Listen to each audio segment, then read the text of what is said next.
Welcome, everybody. Welcome to Novato Unified School District's board meeting for the night. I do want to recognize the student members who are here tonight for on Valentine's Day. It's very nice of you to spend the part of the night with us. And with that, I'd like to start the meeting with a Pledge of Allegiance. Pledge allegiance to the flag of the United States of America and to the republic for which it stands, one nation, under God, indivisible, with liberty and justice for all. All right. With that, I'd like to turn to the Vice President and ask for a report out of closed session. Sure. This evening, the board met in closed session. The first item, with respect to every item of business to be discussed in closed session pursuant to Government Code 54956.9, D1, conference with legal counsel, existing litigation, Cal 200, Apple Valley US versus Apple Valley USD, Novato USD, San Francisco Superior Court case number CPF-15-514477. It was discussion only. No action was taken. The second item, we spoke to government in pursuant to Government Code 54957 and 54957.6, conference with labor negotiators, Chris Koska, Assistant Superintendent HR, Human Resources, Employees Organization, California School Employees Association, otherwise known as CSEA. That was discussion only. The third item, pursuant to Government Code 54957, Public Employees Discipline Dismissal Release, was also discussion only, no action. All right, thank you, Trustee Vice President Butler. I would like to point out Trustee Nell will not be joining us tonight due to health reasons. Ross? Mr. President, I would like to make a motion to excuse Trustee Nell on account of health, because of a health issue. Okay, appreciate that. A second. And a second, Maria, all in favor? That passes 6 in favor, 0 opposed, and 1 absent. At this time, I'd like to, before we get to item 7, I'd like to move, if it's all right with everybody, move item 13D, like dog, up just below 13A, our first. So it'll be our 13D will be our second discussion action item. Is that all right with everybody? Seeing nods? Yeah. Okay. So could I get a motion? I'll move the order of business, including the revision just stated for this evening's meeting. Okay, a second? Trustee Mack? All in favor? Passes 6-0 and 1 absent. Public comment on consent agenda. I have some blue cards, but they are for agenda items, so we'll move on to seeing none. I'm going to move on to our announcements. So I'd like to start over here with our, if you guys would. Do you want to approve the consent agenda, which is item 9? Oh, yeah, thanks, Ross. Sure. Trustee Miller. Since I approved the order of business. Yes, please. I'm trying to. You are. Would anyone like to approve the consent agenda for tonight's meeting? Trustee Miller, Trustee Scott, second. Thank you. All in favor? 6-0, 1 absent. Thank you, Trustee Miller. Now on with our announcements. Student trustees, if you could announce yourself and the school you're from, and then start your announcements. Spencer Barron from Novato High, filling in for Paige.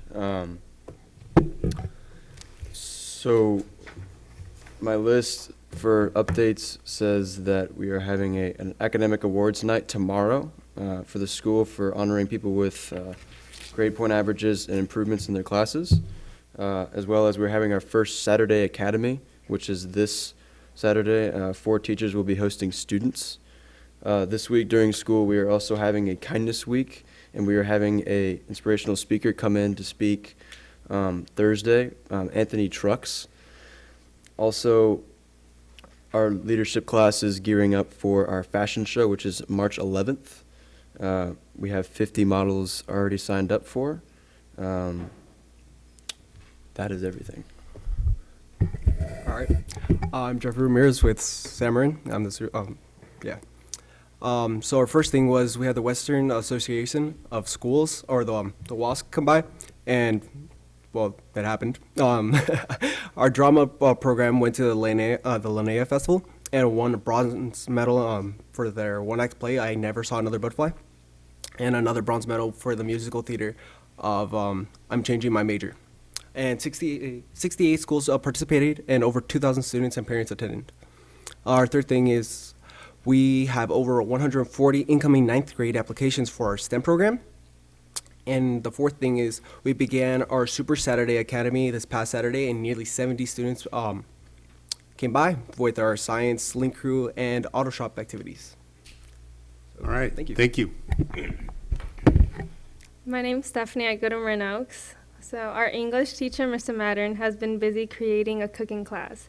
He has been working with the district fans department, local Rotaries, and the Novato community as a whole to raise money to purchase a new stove and gather supplies we need. All of the students are really excited. The class will be an after-school enrichment course and will make enough food each week to feed the entire school once a week. Another after-school enrichment course is STEM. In STEM Club, they are working on building and flying rockets and calculating the velocity of rockets as they fly. The next project is going to be building and flying of drones and calculating the velocity of speed of drones as they fly. In all of our classes, we have been learning about through PBL projects. Seniors will need to choose one of the PBL projects from a class of their choice and will present later in the spring at exhibition night. There you go. Thank you. Trustee Miller. I have no comments this evening. Thank you, Mr. President. Thank you. Trustee Aguirre. Mic management, right? So yesterday, I attended the Dual Immersion Committee, and that went very well attended. And we talked about mission statement, and we're looking forward, moving forward, and some of the staff was there, and our superintendent was there, so Greg was there. So that was about it for this week. All right, thank you. Trustee Mack?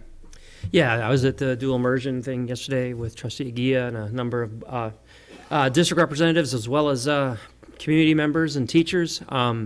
Really encouraged by the turnout, by the motivation, by the excitement. And one thing that really stuck with me is that this would be, I believe, the first program in Marin County to, that's what I believe, anyway. So, which speaks well to the possibility that this might help us attract ADA, which, as you know, is near to my heart. But obviously we'll need to learn how to do it right and start off with, some kind of slow steps, but this could accelerate, and we'll see. The other thing, so I'm excited about it. The other thing is I did have a chance to visit with San Ramon with Amanda, and got to see firsthand all the leaks. It was raining. So yes, we need to put a roof on that place. Great. Trustee Scott, thank you. February 5th, I was able to tour some of the homes that border the San Marin High campus, and I just want to say thank you to those families that opened up their homes. I really appreciate them doing that, especially on a weekend and Super Bowl weekend at that. So I just want to say many thanks. Thank you. Trustee Butler? Sure. I did a couple of the committees I sit on. I had District Advisory Committee that I attended, and we worked on the short version of the LCAP, getting the group to look at that and see where funds are being spent or where we have funds allocated to. And we also looked at the infographic as well. And North Marin Council, PTA, was the other committee I was a part of or I sat in on. And I think you may have read in our update that we kind of changed the format of that meeting, and Jim comes with it's a great opportunity for Superintendent Hogaboom to report out to that group, which is all the PTA presidents in our schools, to listen what is happening in the district, get any feedback from them. And the new structure, I think, is going to work out really well, where they get about 45 minutes of Jim there presenting everything. So it's been great. The other thing was, I also was able to go to one of the neighbors by San Marin High School and view from their backyard, from their windows of the field and what it looks like from their perspective. And it's just one of the things we need to do, and I'm glad I went, and several of us have gone as well, as Trustee Scott had mentioned. So I appreciated them reaching out to us and providing that opportunity for us. I did a site visit today at Hamilton, and tomorrow I'll be at San Ramon. Thank you. You've been busy. I just wanted to comment on a couple things. I was at the Bond Implementation Committee meeting, the Golden Bell Committee meeting, and we had a board retreat, which I thought went really, really well. It was on the 4th of February. I thought we had a nice open dialogue between all of us, and I thought it was a very positive event, and I think I'm really happy as one trustee of the direction the leadership is taking this district. So just wanted to make a comment about that. And I also went to one of the San Marin neighbors' homes and was able to look at the situation at San Marin High School. Thank you.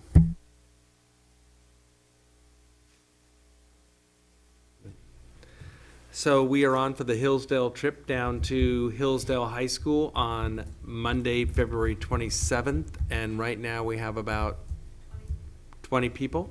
So the lights, I've been told, have been completed down there. So the whole purpose was to go down and see what the lights look like. That has a new 8-pole system, just like the one we're thinking about putting in.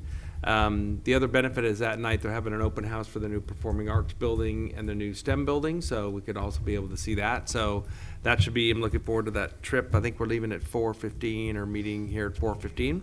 So if there's still room on the bus, I take it. So if anyone else wants to join us, they're more than welcome. As Jeffrey mentioned, WASC just concluded a 2-day visit today, and I had a chance to meet with them this morning, and they seemed very positive.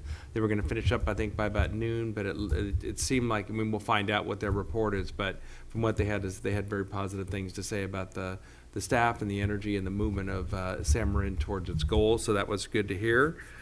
And the last thing is that district administrators and our site administrators, a lot of us are participating in Shadow Day. It's a challenge that goes from February 2nd to the 17th of February. So most of us at the district office and most of our principals are shadowing a student at the secondary. So I'll be shadowing a student at Novato High School tomorrow. I know Yancey went out, I think, yesterday or today. Julia went out. Chris is going out. Leslie's going out. So, it's a great idea to get in the classroom and see things from a student's perspective, to have to sit in all those classes every day and see the engagement that we have, and hopefully we'll learn a few things. And so looking forward to reporting back on how the Student Shadow Day goes. And that's it. Thank you, Superintendent Hogaboom. That's great. We're on to non-agenda public comment. Seeing none, it's at this point, if you are interested, non-agenda public comment is a period of time which anyone from the public can come address the board about anything that's not particularly on this agenda. There's a blue card back there. Fill your name out and bring it up to Gladys, if so. I don't see anyone jumping at that, so I'm going to pass and go to our first staff report, which is report on progress towards district priorities and goals, and Jim Hogaboom will be presenting.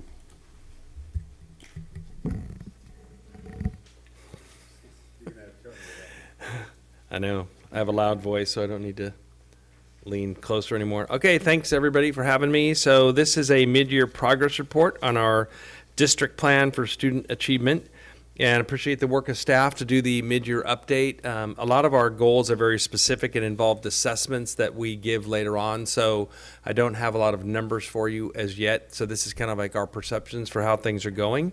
As you saw, it's a 27-page report about the 12 different goals that we have. So I will jump in and give you some highlights. So let's see. Go on this. Yay, there we are. So our first goal is equity. So as the board knows, we have 3 goals under each of the areas. So what I'm just going to do on each one is briefly go through where we are and the key strategies we have in place to try to achieve that goal, and then try to leave some room for questions at the end. So it looks like so far in our A to G, we've broken that down into different categories where we wanted to see a 10% gain, and so it looks like so far we have about more of a 5% great gain, and that was for our Latino Hispanic students overall, and then for our students in poverty. So the overall goal was to increase the number of seniors meeting the A to G requirements from 46 to 56. So that's that 10%, and we're at about 5% on each of those. So the key strategies there, our counselors are really meeting with their students. They have a specific goal to meet with every student once a year, really trying to use our Naviance program. I'd be interested to see if you guys, your take on Naviance, maybe at some point. 10,000 Degrees has 2 people at each of our schools now, so we've doubled the support from them. Marta helps out as our newcomer counselor. Schoolzilla, as it mentions in here, the number of Schoolzilla, I think, trainings, or what did we have in there? As of December 31st, Schoolzilla has been used 1,087 times, so that really is a place to collect all of our data in one place, and the principals and administrators and counselors are getting more used to finding that data, so we see how students are doing.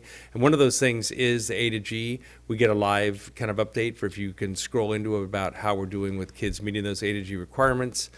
Summer school, PK, and AVID. So those are all some strategies to try to get our overall number of students meeting the CSU UC requirements up.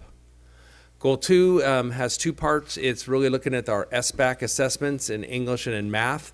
That obviously hasn't been administered yet, but is coming up. Key strategies there are GLAD training, Kevin Clark training. Coaches you'll see are a big part of a lot of our strategies, and they have a website called NUSD Teach to provide resources for our teachers. Lucy Calkins training. We have Lucy Calkins writing, and then some of the schools are expanding to Lucy Calkins reading. So a lot of the staff are really finding that to be a valuable program, and students' interest in writing has increased. Stepped up to writing is something we're looking at more in the middle schools. We're looking at our writing assessments to review those, and also starting to use the CAS practice tests more, so kids are more familiar with that, since it's a kind of a brand new testing system. For the math part of that, again, instructional coaches, math discourse, as we reported, I believe, last time about math, one of those things is kids talking about math and what does that mean. We use math practice icons. If you go into classrooms and look for these, you guys should see those there. Also the depth and complexity item icons, you'll see those later, the Daily 5. Cali, which is the collaborative we have, that's a regional math collaborative, and Marin County has training teams. So there's a lot of things going on in math. And then finally, the third one is our EL MAP scores, looking at our RIT scores and having those improve by 5%. Kevin Clark is really, we started at the high school. This year we've moved it down to the middle school. So the middle schools I'm getting very positive reports about Kevin Clark in the middle schools. We're also differentiating between integrated ELD and designated ELD, and making sure that we have designated ELD time every day for and what does that look like, and how is it supported, and then how is it integrated for the rest of the day. And Yvonne's and Melissa doing a great job with that. We're looking at curriculum material review. We have parent information nights and Saturday tutoring. I invite you to come. I think that's at Hill. But we had, I think, 100 students and their parents were there, and it's pretty impressive. So kudos to Melissa for getting a lot of that tutoring going on Saturdays, which has been great. So the second board priority is student success.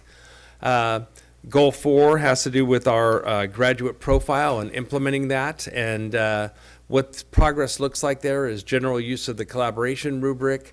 We just drafted a collaboration. We're drafting communication rubric. We're going to try that out.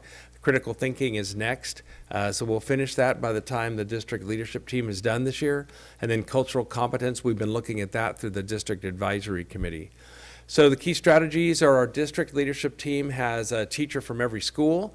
So those lead teachers come, and we just had a day with them, and was very productive with Justin Wells, who comes from Envision Learning. They do a lot of modeling and sharing best practices back at the school. We're trying to gear up for a May 26th Learning Fair protocol where teachers are going to have to share either a project they did or some assessment that they did and what they learned from that, and we'll try to do that in small groups.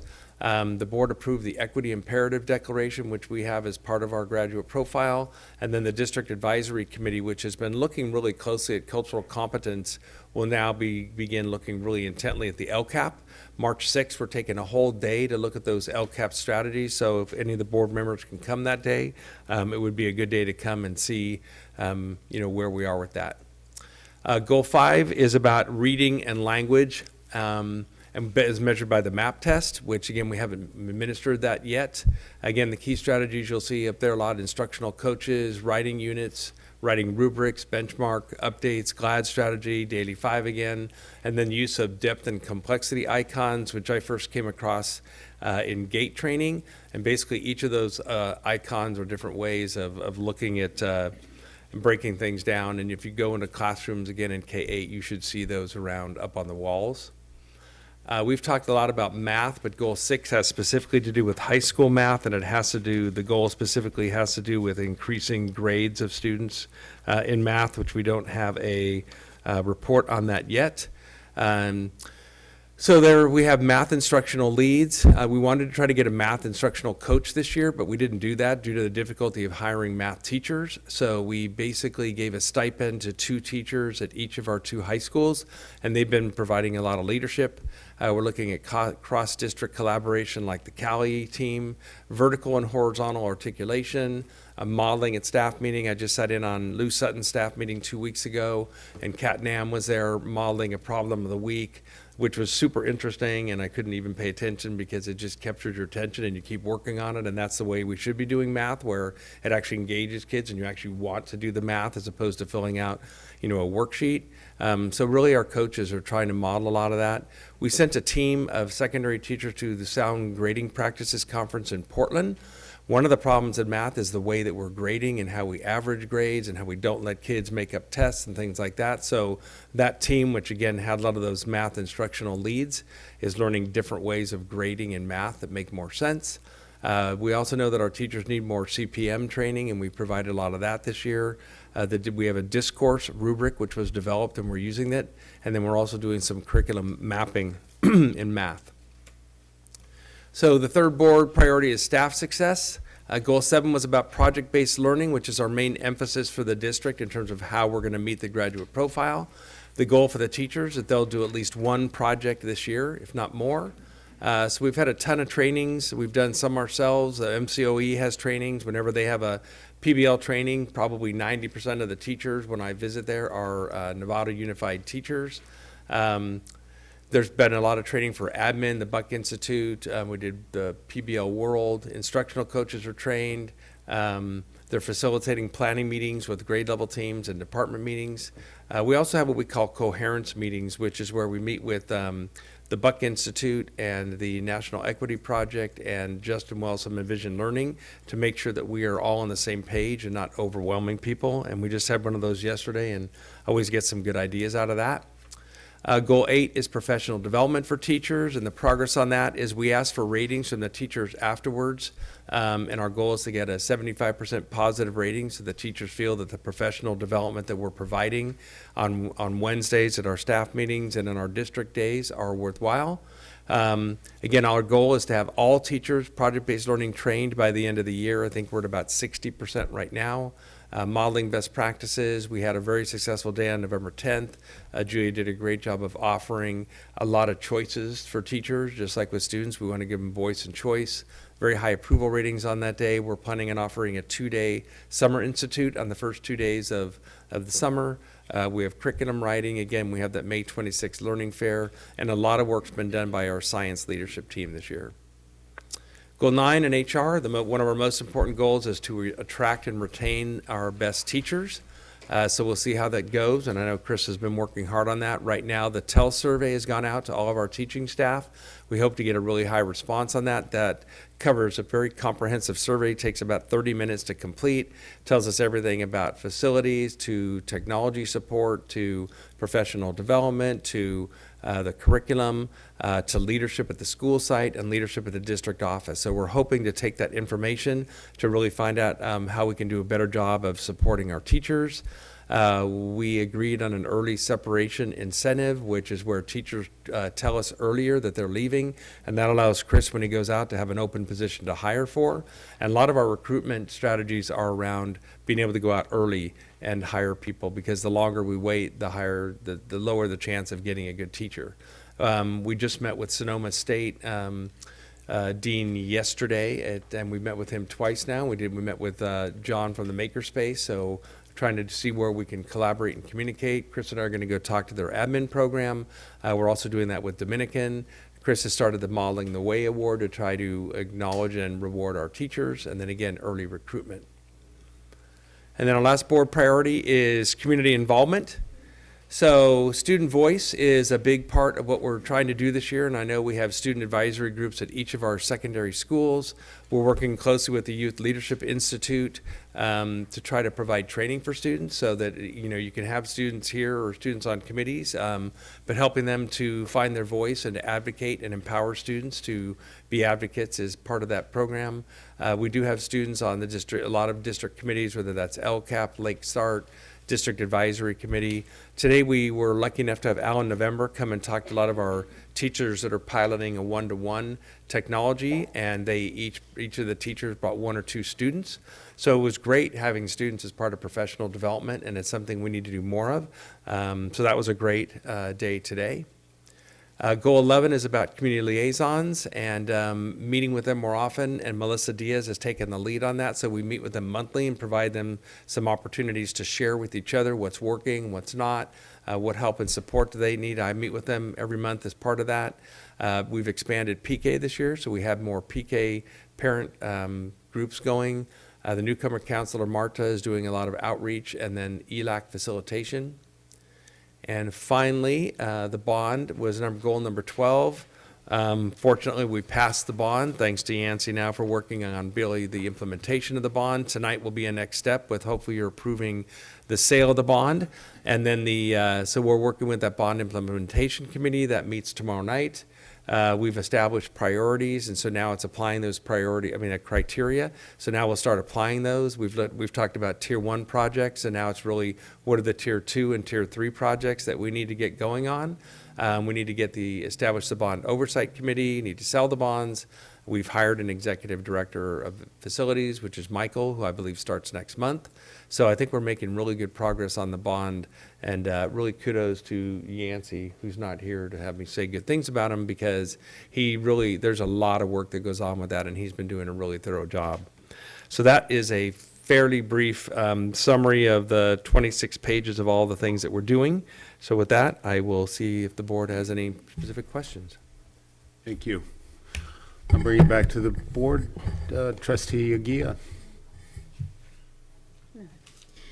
When will we do the map testing? When is that scheduled for? So this year, we used to, do the map 3 times a year. We do it fall, winter, spring, and teachers are just feeling overwhelmed with this. Correct me if I'm wrong. So we're doing it twice now, in the fall and the spring, or fall and the winter. And it's a great test, but it just takes a lot of time. So we haven't finished that second test yet to see what the growth, it's all about growth, right? So you're supposed to have a year's worth of growth. So, fall to fall. Okay. So we have to wait to get to see how the 1 year's growth is on that. Okay. Trustee Scott. Great presentation. I'm really excited about summer school. Can you elaborate a little bit more on that in terms of what's your vision for that? For the summer school or summer institute? Summer teachers. school. Am I? School. Okay. So one of the things we're looking at is Camp University. So we did that last year. I think it was moderately successful, but I think we really need to revamp the curriculum. So Julia and Yvonne have been looking at that. That's the one we do out at Hamilton. Last year we expanded to K-5. And last year we used kind of some science scope, I believe, was kind of, and we had some collaboration rubrics. It wasn't directed enough. I don't think kids were really doing enough directed instruction around their English language. So we're looking at somehow expanding that to the middle school and the high school. So for That's high what I school wanted to hear. in particular, we're going to need to find a way to let kids who failed the class retake it. I recovery. mean, that's a key strategy, right, for the A to G requirements.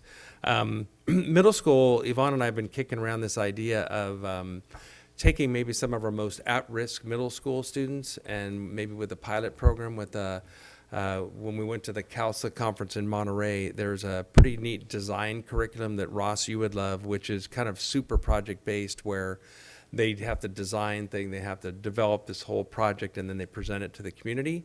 And it's very engaging. And I think, middle school a lot of times is the last chance to capture some kids.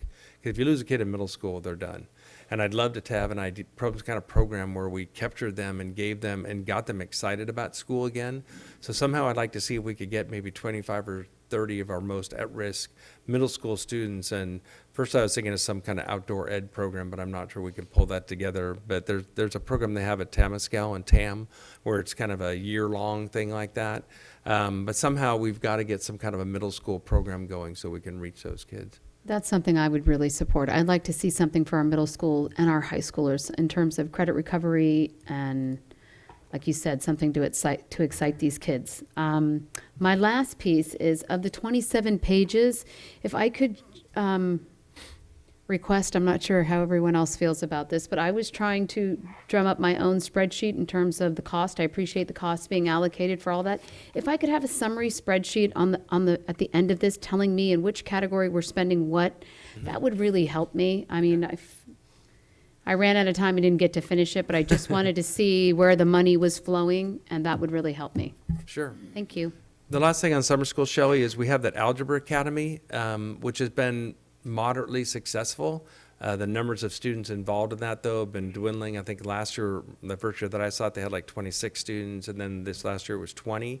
Yvonne says that Napa has an incredibly a successful math academy, and so we have a lot going on right now, but he and I have been talking about how do we improve that. And so the whole idea of that summer academy was to give kids real world experiences with math, so they go out to the NASCAR raceway and they do some things like that. But I think some of the initial testing, Julie, if I'm not mistaken, was that those kids weren't necessarily doing any better than if they hadn't taken that. So yeah, you want to get them excited and see how math's applied, but we also want to see that it's successful. So I'm hoping that Yvonne can bring some of his experiences from Napa to help us kind of get more kids in there, and B, try to make sure that they get that. But the whole purpose is to give them a boost going into high school so they're more successful. So we'll be taking a look at that too. And that drop-off, how significant was that? You mean in terms of the numbers or how they did? Yeah, I think it went from Both. about 25 down to 20. So and I think there's no reason why we couldn't have 35 or 40 kids, but it's really hard to get, we got to find ways to give them an incentive to sign up and make it worth their while. Okay, thank you. All right, anybody else? No? Great report, Jim, thank you very much. Good mid-year. We're all looking for great things. Next item is 12B, Transitional Kindergarten Program Update. And Yvonne Scheidez is presenting, and I know that's why many of you are here tonight. So welcome to you. And welcome to you. Can you pass? Thank you guys for coming. Happy Valentine's Day.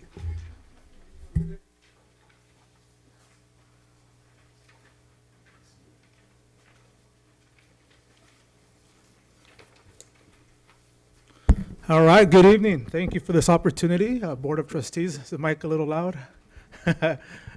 All right.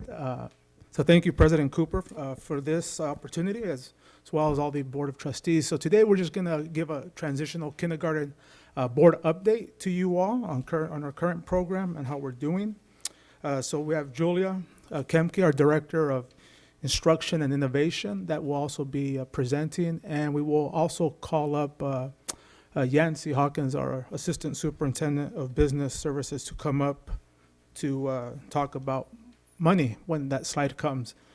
So what we have here is I just passed out a document to you all that currently has all of the preschool programs. Can I interrupt? Can you put a copy, make sure a copy's back there? Yes, for- Chris has Okay, copies great, for whoever would like a Thank copy. you.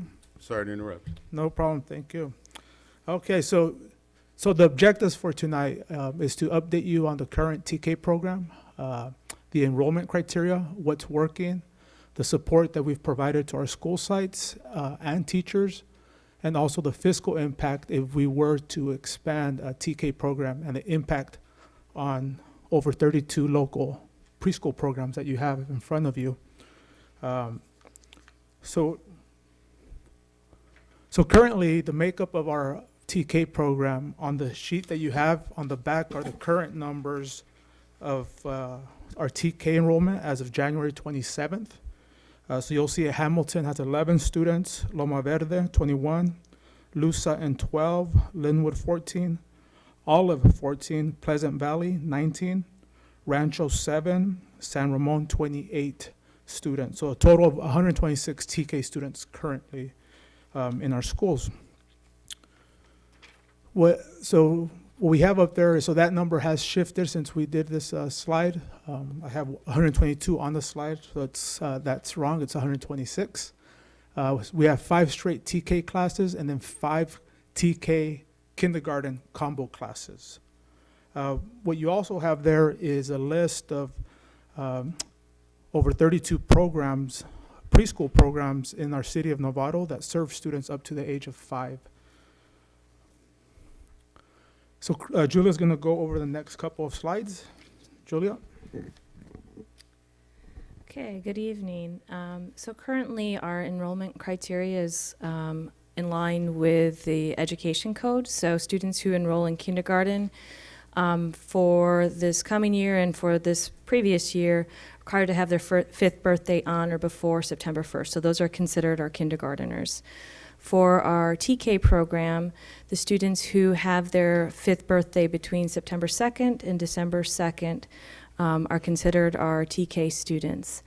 Now, the new law, AB 104, does allow school districts may make a decision to expand that enrollment period, but at this time, this is the enrollment criteria that we're continuing with. So we want to talk a little bit about what's working. Last year, we came before you, Ruth Ann was here before you to talk a little bit about the TK program. And we heard a lot from the teachers at that point, especially the TK teachers, that they needed a little more training. And so I'll talk a little about that in a minute, but do want to mention that we really have some dedicated teachers. A TK combo classroom and a TK straight classroom is a very challenging classroom for teachers to take on. There are different developmental ages in that class, and our teachers are just super dedicated. They're some of our most positive and I guess persuasive in getting kids all, going in the same direction when they're that young. It's also working really well for the students in the development of their social and emotional skills. It is the time where we see that there's enough range in the classroom that they're able to keep the students kind of moving in the same direction. And then we've had really strong articulation with our preschools, TK and K. This last minimum day, we actually had the Ready, Set, Grow preschool teachers with our TK and our kindergarten teachers all talking about what kind of projects are they doing in the kindergarten or TK classrooms, and how can they support what's happening in those kindergarten classrooms and do some of that stuff together. So we really have a strong program. The teachers feel very proud of what they're doing right now. Some of the things that we're looking to continue support on, like I mentioned, the teachers continue to say that it's challenging having a TK to K combo class. You have students that developmentally are at very different stages. Just a couple weeks ago, we sent all of our TK teachers to a conference in Sacramento because there's recognition that this is, different developmental needs, and a lot of the needs of the younger children are not necessarily covered for our teachers. Our teachers are K-12 credentialed, meaning that they don't necessarily have all the understanding of the early childhood needs. So this conference covered that, and lucky for us, it also had a focus around project-based learning, and our teachers came back very happy about that training. Also, there's still some ambiguous nature between the TK and K curriculum. Understanding what you should be covering for kindergarten and what should be covered for TK is still something the teachers are working through.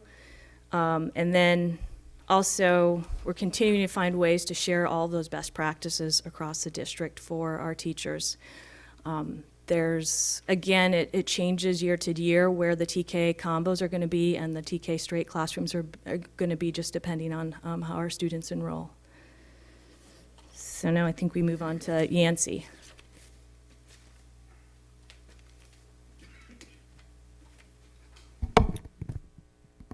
Thank you. Although the change in state law allows boards to change the dates at which they will accept students into, birth dates which they would accept students into the TK program, it does limit funding to after the student turns 5.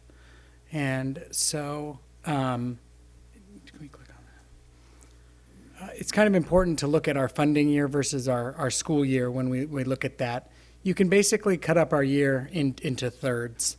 The first 2/3 of the year is the dates that we are funded upon. So we'll talk about P2 ADA date. That comes roughly 2/3 into the year. The December 3rd date, which is the current date that is the first date outside of our TK window, comes approximately 50% into that funding year.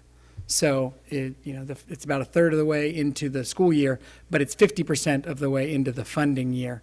So any students born beyond that, if we accepted them, we would see an immediate 50% reduction in funding for that student, because December 3rd would be the first day we would start to receive funding for that student. That would incrementally decrease until our P2 date, which is March 24th, till we would receive 0 funding for any students born past that date. So just to kind of, I know students don't come in nice little packets of 20, but if you looked at 20 TK students within the regular window of September to December, you would receive approximately $150,000 to $160,000 for those students. 20 students, if we extended the window after December all the way to the next September, would generate approximately $40,000 for those same 20 students. So a 3/4 decrease in funding for those students. And obviously $40,000 is not enough to hire a teacher and fund those children. All right, well, thank you, Julia. Thank you, Yancy. Any questions or comments from the board? Trustees, Trustee Miller first. So is there a recommendation that we stay with the current dates? Is that what I mean, I saw the financial model. Is there a recommendation behind that? No, you've already approved this. This already has been voted by the board last year. Mm-hmm. This was just to give you an update. There's no recommendation. If there was to be a recommendation, it's just to keep on doing what we're doing. Okay, so Stay the course. Not change dates or try to include more kids because the economics just don't work. Yes, that's correct. Okay, thank you. Thank you. Thanks. Trustee Butler. Yeah, this is really helpful for me, this report, because I remember last year in May, I had a real concern with us not changing and going with the new dates of the new law. I feel as soon as we can capture a student in our district, the better off we'll be with all of the work that we're trying to do now at the middle school and high school and remediation and all of that. So I had a real concern that we were keeping on. We were not presented any of the financial piece of it, so thank you for doing that. That's very helpful. Now, I don't like to make a decision as important as this to me. I don't want to just make a decision based off financially. But when I know that this list exists of everything that is available to this community of other options, and we are able to partner with some of these organizations, preschools and things, to show them what we're doing, what we anticipate, what we expect for that student when they come into our schools. I think that keeping it as it is works for me. So I'm good with the decision to keep it as is. There's one that's not on here, is Hamilton Elementary does have, or Hamilton School does have a Head Start program, one classroom there. So, And we also are missing our preschool program that we have at Hill that will be Oh, moving right. to Yeah. Rancho. Yeah, Ready, So we're Set, missing Grow. 2 more, so Yeah. put it up to 34. yeah. All right, good And points. these are all Oh, not paying, there are some paying programs here, but there are some subsidized programs offered, so. That it's is correct, important to know yes, that. yes. Okay, thank you. All right, anybody else at this point? We can come back. I'd like to take public comment. We have 3 cards, and so we'll call up first Lester Jones to speak. Lester, hi, Lester. Come on up to the podium if you would, and introduce yourself. Thanks.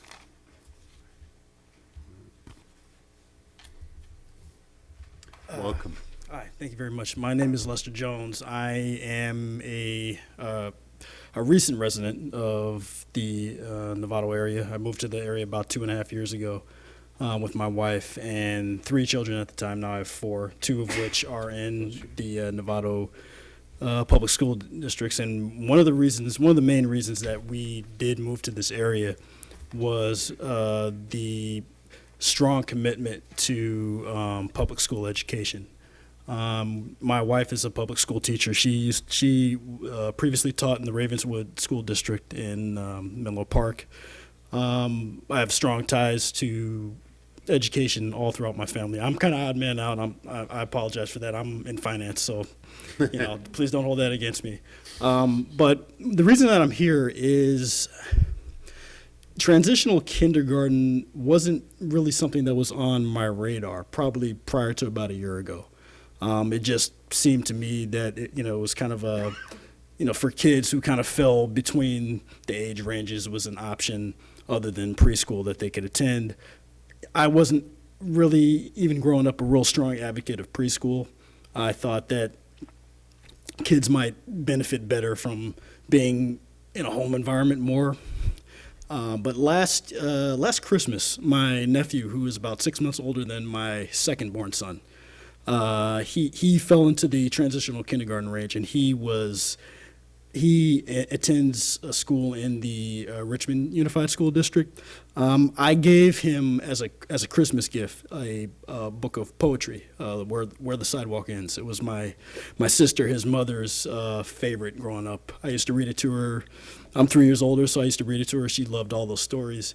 And I wasn't aware of how advanced his skills were, his reading skills were. I thought they were kind of on par to my son, who attended preschool at St. Francis Preschool last year.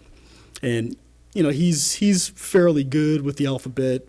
He's got a couple of sight words. He's in kindergarten now in the district. And so I was expecting my nephew, not to really be able to read the majority of it. And I just kind of wanted to show him for sentimental reasons. So I gave him the book and I said, "Hey, can you read the title?" And I was just expecting him to sound it out. And in 3 seconds, he read the title, Where the Sidewalk Ends. And I was dumbfounded. So I immediately opened the book and I turned to just a random poem. I said, "Okay, can you read that?" Read the whole thing. And the only difference, I don't think there's a developmental issue between he and my son.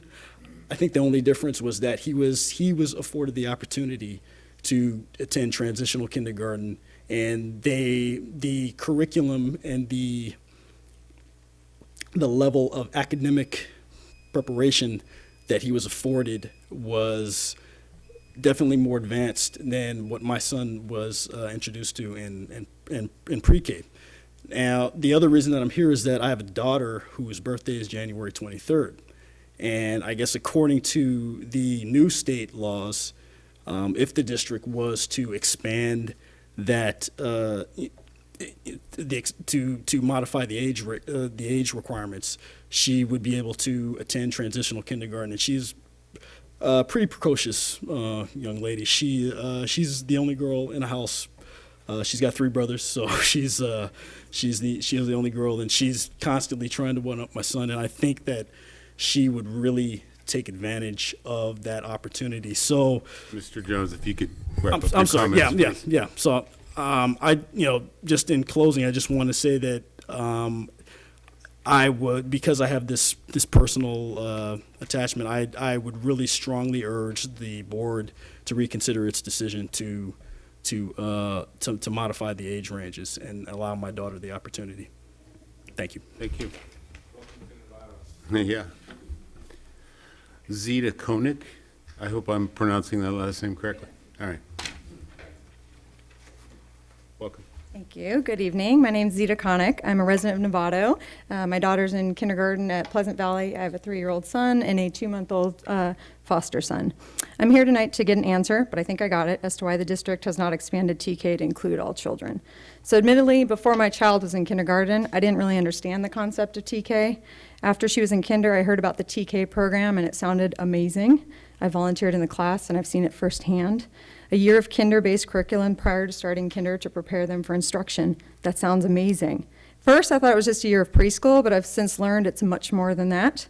My feelings on it, however, changed when I learned that this amazing program is only offered to a subset of the population. My kids are not eligible. Were they not eligible because of my income level? No. Was it because they weren't developmentally ready? No. It was simply because their birthday was not in the September 2nd to December 2nd window. Surely this had to be an error, right? The district and the state are denying a year of tuition-free education to 3/4 of the incoming class, kinder class, based on when their birthday falls in the year. I honestly couldn't believe it, so I did some research. Maybe there was some cogent reason as to why these dates were chosen, but from what I could tell, it really was trying to appease the parents of the year when the date got changed back.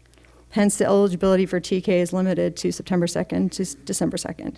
So I'm here tonight to say it's an inequitable program. Although TK is relatively new and studies are still ongoing about the research, I have found research that shows a clear educational advantage to kids who've gone through TK as opposed to private preschools. How can the board allow this to happen, honestly? Can you imagine if the police department suddenly said, we only respond to calls from odd-numbered houses. If your address ends in an even number, you're not eligible to receive our help. If you want help, you have to hire a private company that offers a service that's not as good. People would be outraged that their tax dollars are funding a service that only serves part of the population. The birthday criteria honestly feels as arbitrary as choosing odd-numbered addresses. Most people who don't have kids or whose kids are grown, frankly, don't know about the TK program. When I explain the eligibility criteria, the overwhelming response is, that doesn't sound right. I'm here tonight to get answers as to how the district feels this is fair. By not changing the eligibility dates to all kids, the district is saying that they agree with this inequitable practice. The TK program either needs to be expanded to all kids or frankly it needs to be taken away. I am a strong advocate for it to be expanded to all kids. I am a proponent of public education and certainly don't want to take programs away. However, this practice needs to stop. I understand that funding is an issue as the state has not come up with extra funding to expand the current program. If funding is the issue, please just say that. The last board meeting that wasn't said. When I met with the district in the fall, the answers we received as to why the program has not expanded ranged from the teachers aren't ready to the kids aren't ready, but there was no mention of finances. I would like an honest answer. If it's funding, I can live with that, and I'll try and work at the state level to expand it.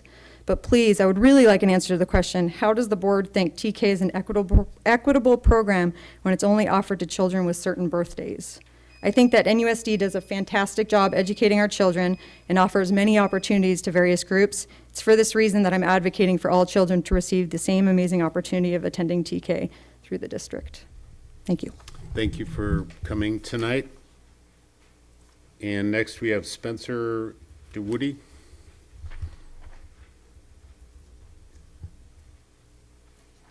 Hi.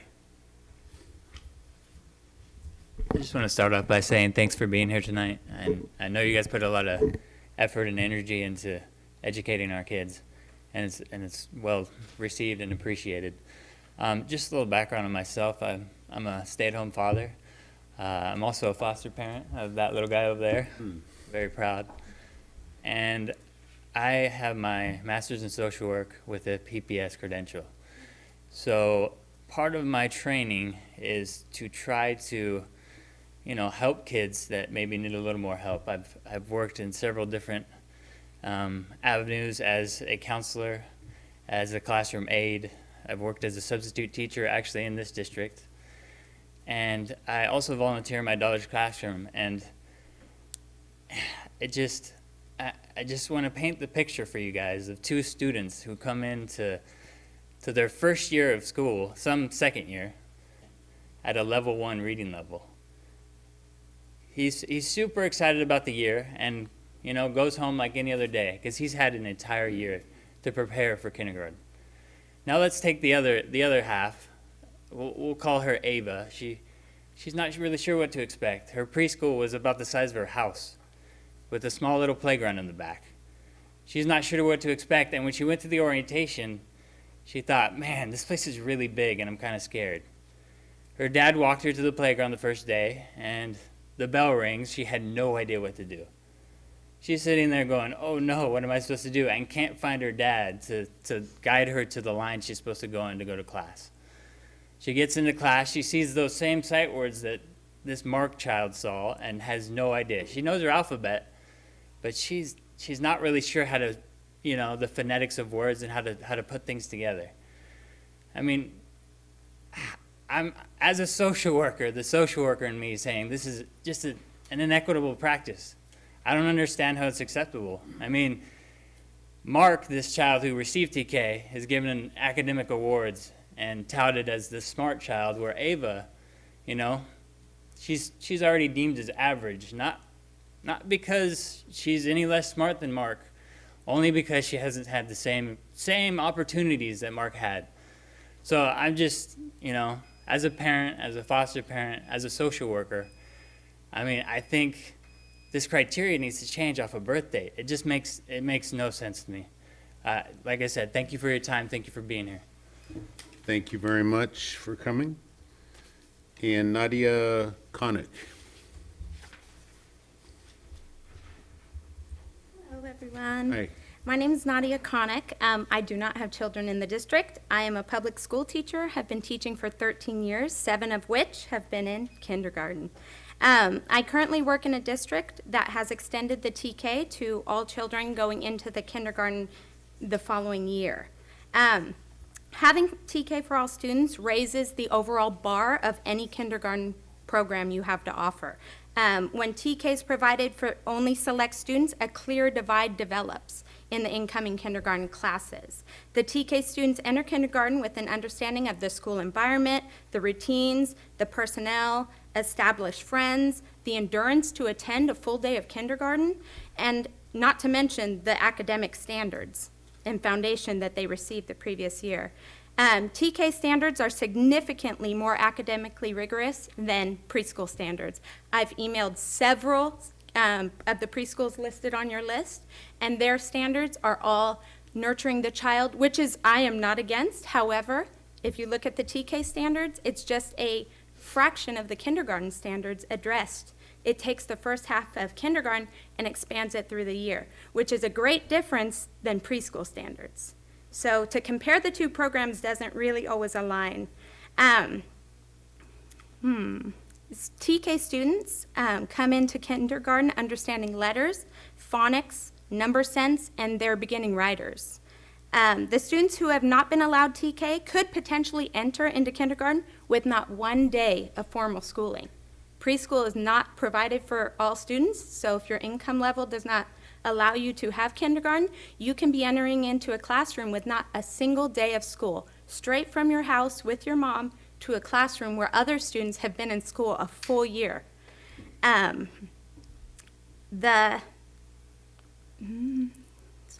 difference in readiness creates a fragmented kindergarten classroom. I see it every year. The fragment requires great differentiation and increased intervention, which costs the district money in the long run. I believe that TK for all students will help prepare the kids for the academic rigor of the new Common Core standards. TK for All allows children to start their education career on an even playing field. This is, in the long run, allows for less intervention and overall more successful kindergarten program. All right, thank you very much for coming, and finally, Aaron Fix. I'm actually going to decline. You're, okay. So that brings us to a conclusion on public comment, bring it back to the board. Thank you all for coming tonight, speaking. Trustee Miller, we'll start down Just there for with you. clarification, my understanding, and this is, I need validation from our leadership, is I thought TK worked just like kindergarten admission. I'm born December 8th, so I'm 8 days too late to start kindergarten when I was that age. So I was, and I can't remember what my parents did, if they twisted an arm or they just let me play around the house an extra year, but I appreciate the close days issue. So I was under the impression that TK was a program that allowed all students to participate in an extra year of school, but the explanation the parents just provided is it only allows students who are born in a particular part of the year, a fraction of the students, to be eligible to participate in TK. So if you're born outside that window, you couldn't have participated if you want to. You can't do that and delay your kindergarten year and start late. So I'm a little bit confused about how this program works. So if there's somebody could clarify the mechanism on. Do you, I mean, Yvonne, is maybe- my choice to that might just be- delay kindergarten for a year and then start then, or I'm confused? yeah, Yvonne, if you can come up and kind of give us a refresher, I think it sounds like. Maybe somebody else understood it and I just missed it, but I didn't quite get it. And then, yeah, thanks.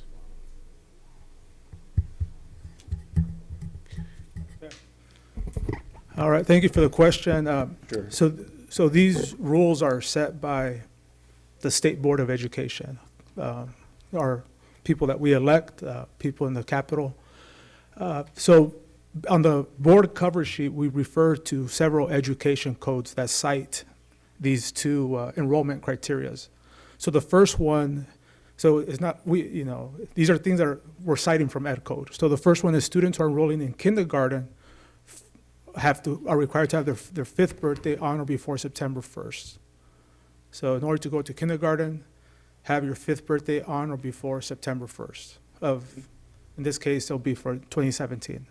For TK, so the original Ed Code before Assembly Bill 104 was the Ed Code before this Assembly. This was the law right here. Students who are enrolling in TK are required to have their 5th birthday between September 2nd and December 2nd. So you had to fall in that window.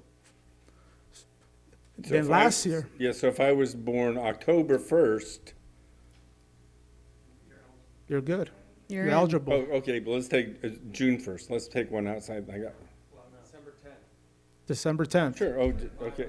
Yeah, so Yeah, December 8th. December 8th. December 8th, yeah. So December 8th, you would not be eligible for TK because you fall outside the window. So I can go enroll in kindergarten as soon as I hit my 5th birthday on the right year, but I can't.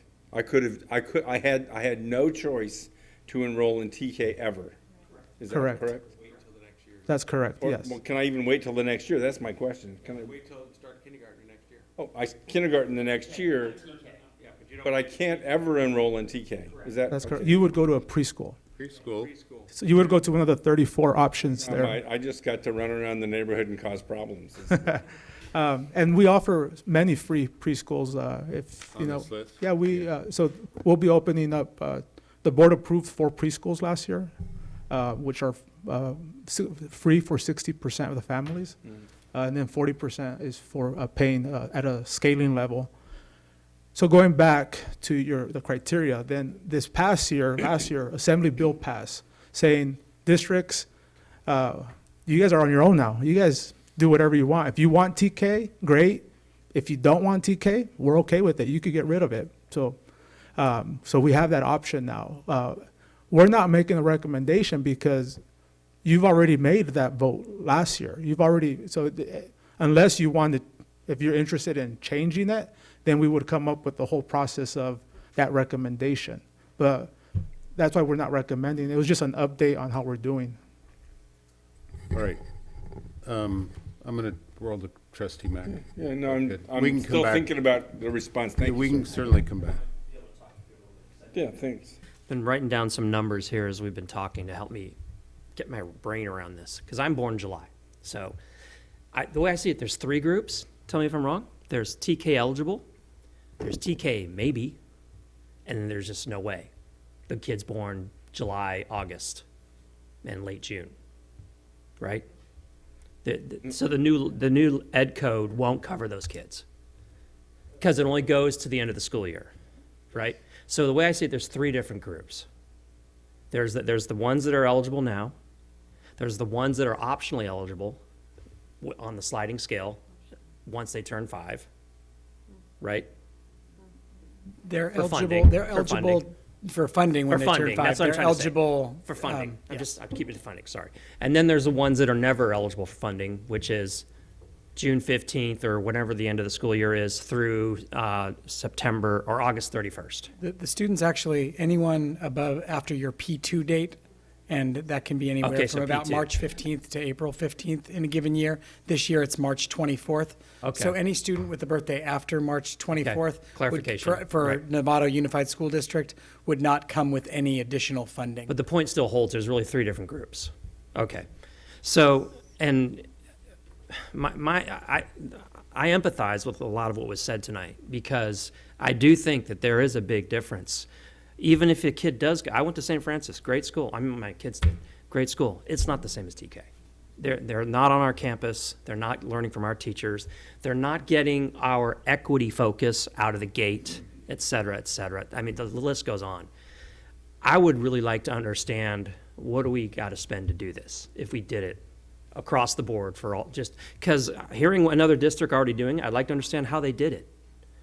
I understand what you're saying. It could be a cost issue, and we have to really understand what we're getting for that cost. But I would like to really understand that, and also understand how other districts are doing it if we could. And thank you for coming forward with what you did. It's a good start, but I think we probably, my take is we need to take a long, hard look at this. Because I'm not comfortable serving just a small group of kids. And I don't know if anybody's ever read the book by Gladwell, Outliers, right? Okay. The best, 90% of the all-star hockey players are born in January. Why? Because that's when the birthday cutoff is. So I don't want to perpetuate that. That's me. All right, trustee Mack, thank you. Anybody else? I think this is a staff report, so. So I would like to have somebody work on this a little bit more, because it's still not clear to me, and I'd like to think about it for a week or, a couple of meetings, but I don't understand, I understand, the way I understand it is TK, transitional kindergarten isn't a whole year that runs before kindergarten. It's not for every kid born who's 4 by September 1st, as opposed to kindergartners who are 5 by September 1st. It isn't Correct. all 12 months of those birthdays. It's only for a slice of A those window. kids. That's what I heard you say. Did I get it right? One of 3 populations. Okay, and so if that's true, what's the right thing for us to be doing in Novato? And I'm now not clear what the right thing is, and it clearly, we have this sheet, all these programs are pretty powerful. My daughter went through one of these programs, but I don't, I guess I need some more information, and I want to give it back to you and I do let want you to work say on it some, but that the 'cause right- obviously here in this room, we're not gonna solve it. Yeah, the right thing, the board did the right thing last year when you approved 4 state preschools, which we're getting about $700,000 from the state. We're partnering with the YMCA. That was the right thing to do, to give more students the opportunity to preschool. The right thing you did at the last meeting by moving Ready, Set, Grow from Hill to Rancho. Rancho now gets a preschool. The financial impact is significant. We're in declining enrollment. Our money, we're flatlining. We're not getting more money from the state. We're declining. We would need more facilities. We would need more teachers. We would be covering most of the costs depending on when the kids turn 5. You would have a lot of preschools here asking you, please don't do this because you're going to shut down our programs, including our own programs that you've approved.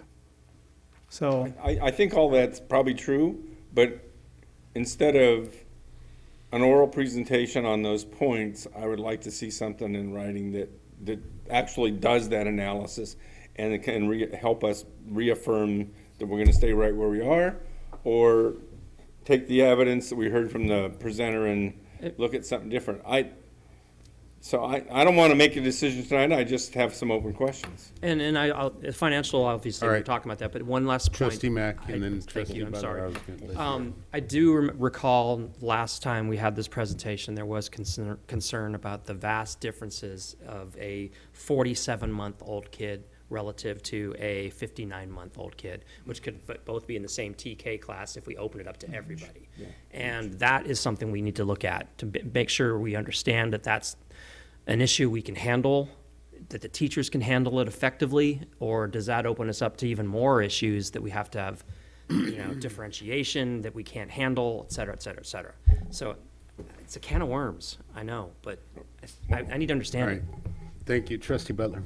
And then I have a quick comment. Yeah, this is a really tough one, and I appreciate the parents coming forward and speaking tonight. You really made us look a little bit further and opened our eyes up to a few things.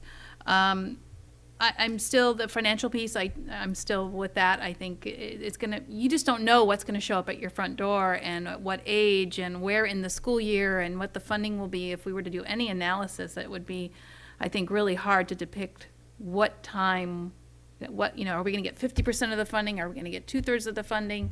Because it just all depends on when they turn 5 within that school year. I would like to see how other districts are doing. If other districts have extended the TK, what are they doing to fund it and make it sustainable? My question is, though, for going forward now, and just as we are, can anybody, so the pre-Ks or the preschools that we have at our elementary schools, can anybody go there? So if I live in Hamilton and I want to go to the Olive preschool, can I apply there? yes, I don't have to live within the boundary of that school. there's no boundaries. Okay. I had another question. Oh, and then I think we really needed, and we've said this before, we've heard it from Ruth Ann when she was here, about the progression about making partnerships with those preschools so that they understand, even though they're on our school site, do they understand what we're looking for when a student enters kindergarten?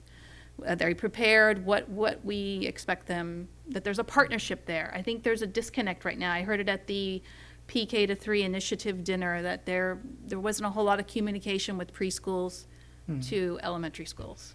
And they would like that dialogue, so. I think there's work there that we need to do. We can't just say, okay, this preschool's on our campus, they're doing what we need them to do, and have our kids prepared for kindergarten. I don't think that's happening. All right, thank you. Trustee Aguirre. So it sounds like we're asking to bring more information for us. In the process, I'm wondering if as you do that, could the community, to the parents also be aware? I know there's still some questions about some of our reasoning, and somebody mentioned, is that money? And if so, let's be open about it. And so just a little more clarity, and to the parents as well. Yeah, no, I'll tell you, it's funding. That's the bottom line. It is money. If the board wants to say we're going to give more money, then if that's the pleasure of the board, then that's what we'll do. Yeah, so. All right, Trustee Millerick, and then I think. So just, wrap it up. I think this is an exercise in clarity. Clearly, the steps we've taken to date were the ones that were funded by the state, and we brought them in, and we got the money that came with the program, and those were the obvious wins. And staff made those recommendations, and this board adopted them. That makes perfect sense. I think we're being asked a question that says, well, what if there's not funding? How do we do this? Do we want to try to fund a 14-year school system but only get paid for 13 years? from the state. I mean, you got to take the money out of somebody's pocket. The trustee Cooper made the point that maybe the way you deliver that quality of education is the way we partner with our community preschools, not only the ones on our campus, but others, to let them see a higher academic standard. And so maybe we don't offer that program, but we offer the training for those other institutions to be able to bring their standards up. Because the issue is, what does the student receive, not who provides it. It's not we should be managing our community to make sure the kids who grew up in Novato get the very best deal, even if we're not the ones that are standing in front of them doing the work. All right, thank you, Trustee Millerick. With that, I think I'd like to make a couple quick comments to thank you, first of all, for bringing this forward. Great staff report, and it is that, so we're not going to be making any decisions or it's not an action item tonight. I do think Trustee Millerick is right. I'd like to, for one, see at some point before now and the end of the school year, maybe come back with some kind of check-in. How did the pre-K go? Preschool go, I mean, and can I give a report out? And also I'd like to know what happens if we offboard that program we got funding for, and what happens. All Okay. right, yeah. I mean, clearly it is a financial problem because we don't have buckets of money laying around behind in these closets around here. We need to act in a fiscally prudent way. And I think the numbers I saw from you tonight don't look very good. So with that, thank you very much. But I would like to get some finance and also from you kind of a report out between now and the end of the school year. All right. Okay. Thank you. Thanks. All right. Thank you very much. Now we're on to item 12C, board update on new local control and accountability plan, LCAP, in other words, the template. And Yvonne Chaidez, once again, welcome. Just had to get your information. All right, well, thank you. So now let's talk about LCAP, which gives us money, funds us. All right, so I'm actually going to invite Julia to come on up here. We're going to cover this as a team. So tonight what we're doing is giving an update on the new LCAP template. We're not giving an update on how we're doing. That's going to be on April 4th. Today is just simply to tell you what the new template looked like and what's new with the dashboard the new dashboard that the state has created. So what we have here, first of all, is on the PowerPoint, is right away the look of the LCAP template has been redesigned. And what's nice about it is that we're working very closely with the Marin County Office of Education. So one thing that they've done already as their service to us is they've already pre-populated a lot of the LCAP things that are that naturally roll over. Some data, some of the activities from our prior year. One thing that we'll need to go is and just verify to make sure that that's still accurate as we move forward with the input that we get from our stakeholders. So the format and the appearance is new. And then also the dashboard, which Julia is going to get into more specific later on in the presentation. So this is a sample template. So what you're seeing here is really the state not pressuring, but really making us focus on our progress. Really, what is the greatest progress that you've done? What is the greatest needs? How are you performing? What are those gaps? So I think this is a good piece to reflect and to identify and to add more narrative. In the past, it was just based on just numbers, 78%, now 67%, but there was not really a whole lot of narrative. Now they've added that here to identify. So that's going to be new. This piece is also brand new. It's the analysis component. So these are going to be, again, asking for more narrative. In the past, they were just asking for bullet points, for data, but now they actually want kind of like a story, if you will, or just more explanation on describing. So you'll see the verb describe, describe, explain. That wasn't there in the past. So Julia's going to explain the next piece around the priorities and then taking you to the sneak preview of the dashboard. All right, the other thing about the template that may not concern you that we're very happy about is that it's a lot easier. Before it was like a locked Microsoft table, which took hours to kind of input. And now it's an easy input for us, which means that we'll be able to spend more time on analyzing the data and that kind of thing and not focusing on trying to put the thing in the template. So the state has improved that. You can't see this slide very well, but I just want to remind us there's 8 state priorities that are kind of covered in the LCAP. That includes basic course of study, which means our students' access to a full course of different curriculum and their classes, school climate, student achievement, student engagement, parent involvement. The teachers, materials, facilities is kind of on the bottom because that's basic conditions of learning. It's all of the Williams Act kind of thing that we covered in there, and then our state standards. So all of those priorities are what we are giving feedback on. How are we doing on making sure that we're meeting those priorities as a local school district? And then we have some local priorities that we identify, I'll talk about in just a second. So if you have this, it probably is easier to look on your handout that we have 6 state indicators, slightly different than the priorities. The indicators are how we are measuring our progress towards these priorities.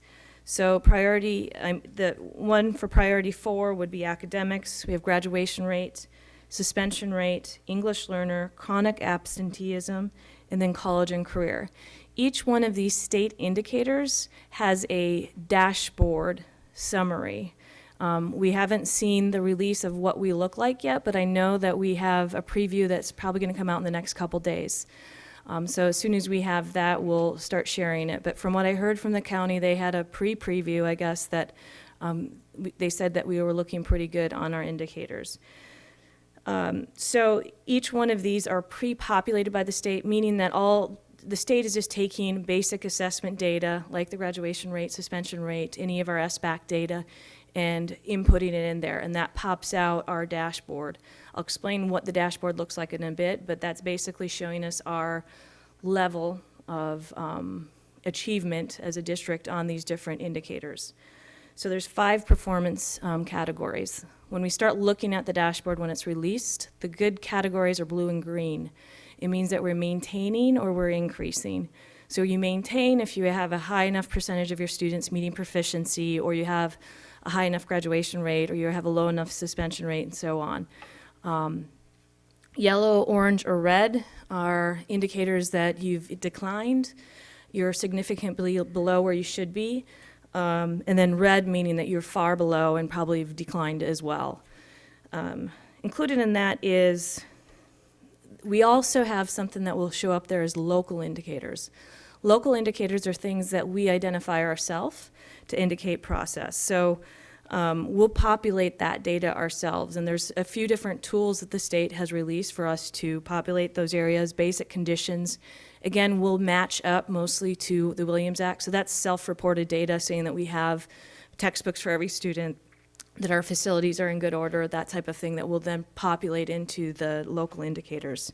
Parent engagement, again, there's a tool in which we'll assess how well we're engaging parents through surveys and other such mechanisms. Implementation of academic standards. We'll talk about how well we're implementing those standards. They actually have a tool for us to gauge that, whereas in the past we said, teachers have gone through this much training, we see this type of curriculum adopted for each one of these classrooms, and so forth. And then school climate, that again would be assessed by student and staff data. We'll probably take some of the different surveys that we've given and then pre-populate it into those local indicators. So on those, that's a mix of qualitative perception data, like I said, surveys, that type of data, narratives that we bring from focus groups. Any of the student leadership teams that we have will probably pull some of the information the principals gather, and then quantitative data that we'd pull from some of those surveys as well. And in that, there's 3 performance criteria. So you have met, not met, and not met for 2 years. And then we actually locally upload that data to the dashboard. One of the key shifts, so you remember API, the academic performance indicators, where you had a number and the number indicated where we are. This system is really meant to take in a few different key shifts and not focus on one single number. So it's looking at equity, so it's an increased focus on the students' movement of our student groups. This is the other thing that I'm going to try to change our language around, because the state has made a specific language shift from saying subgroups. So instead of saying subgroups, we're going to say student groups, which there's kind of a negative connotation for subgroups. So our student groups being like English learner. So the significant focus on making sure that that achievement gap between those student groups is focused on through these criteria. So as I mentioned, the local performance indicators we have are covered under the different state priorities: basic conditions, implementation of state standards, parent engagement, and school climate.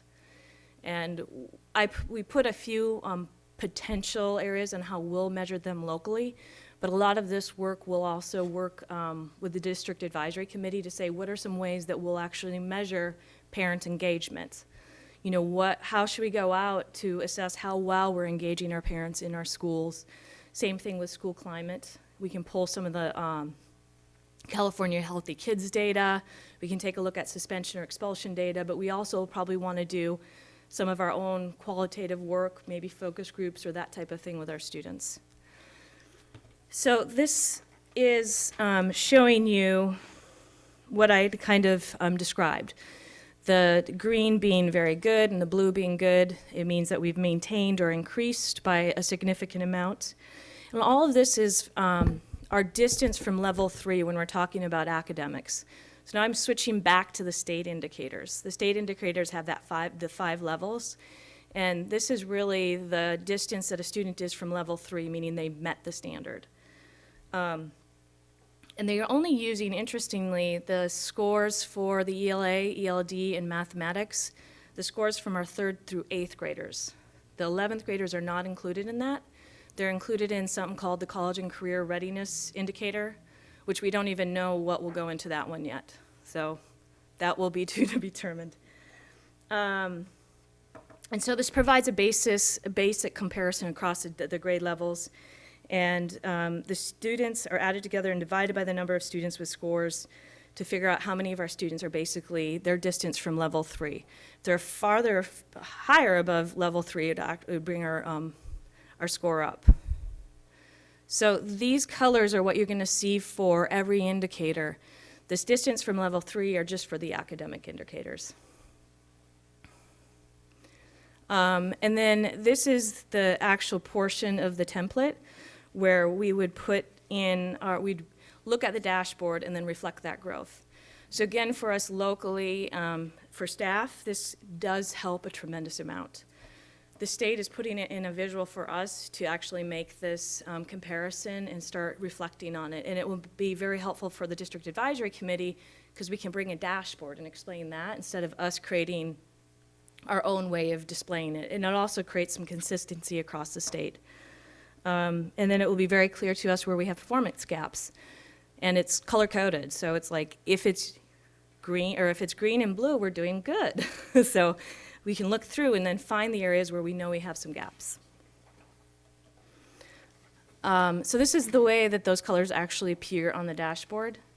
Like I said, I think that this dashboard is going to be released within a couple weeks. It's going to actually come out pretty quickly.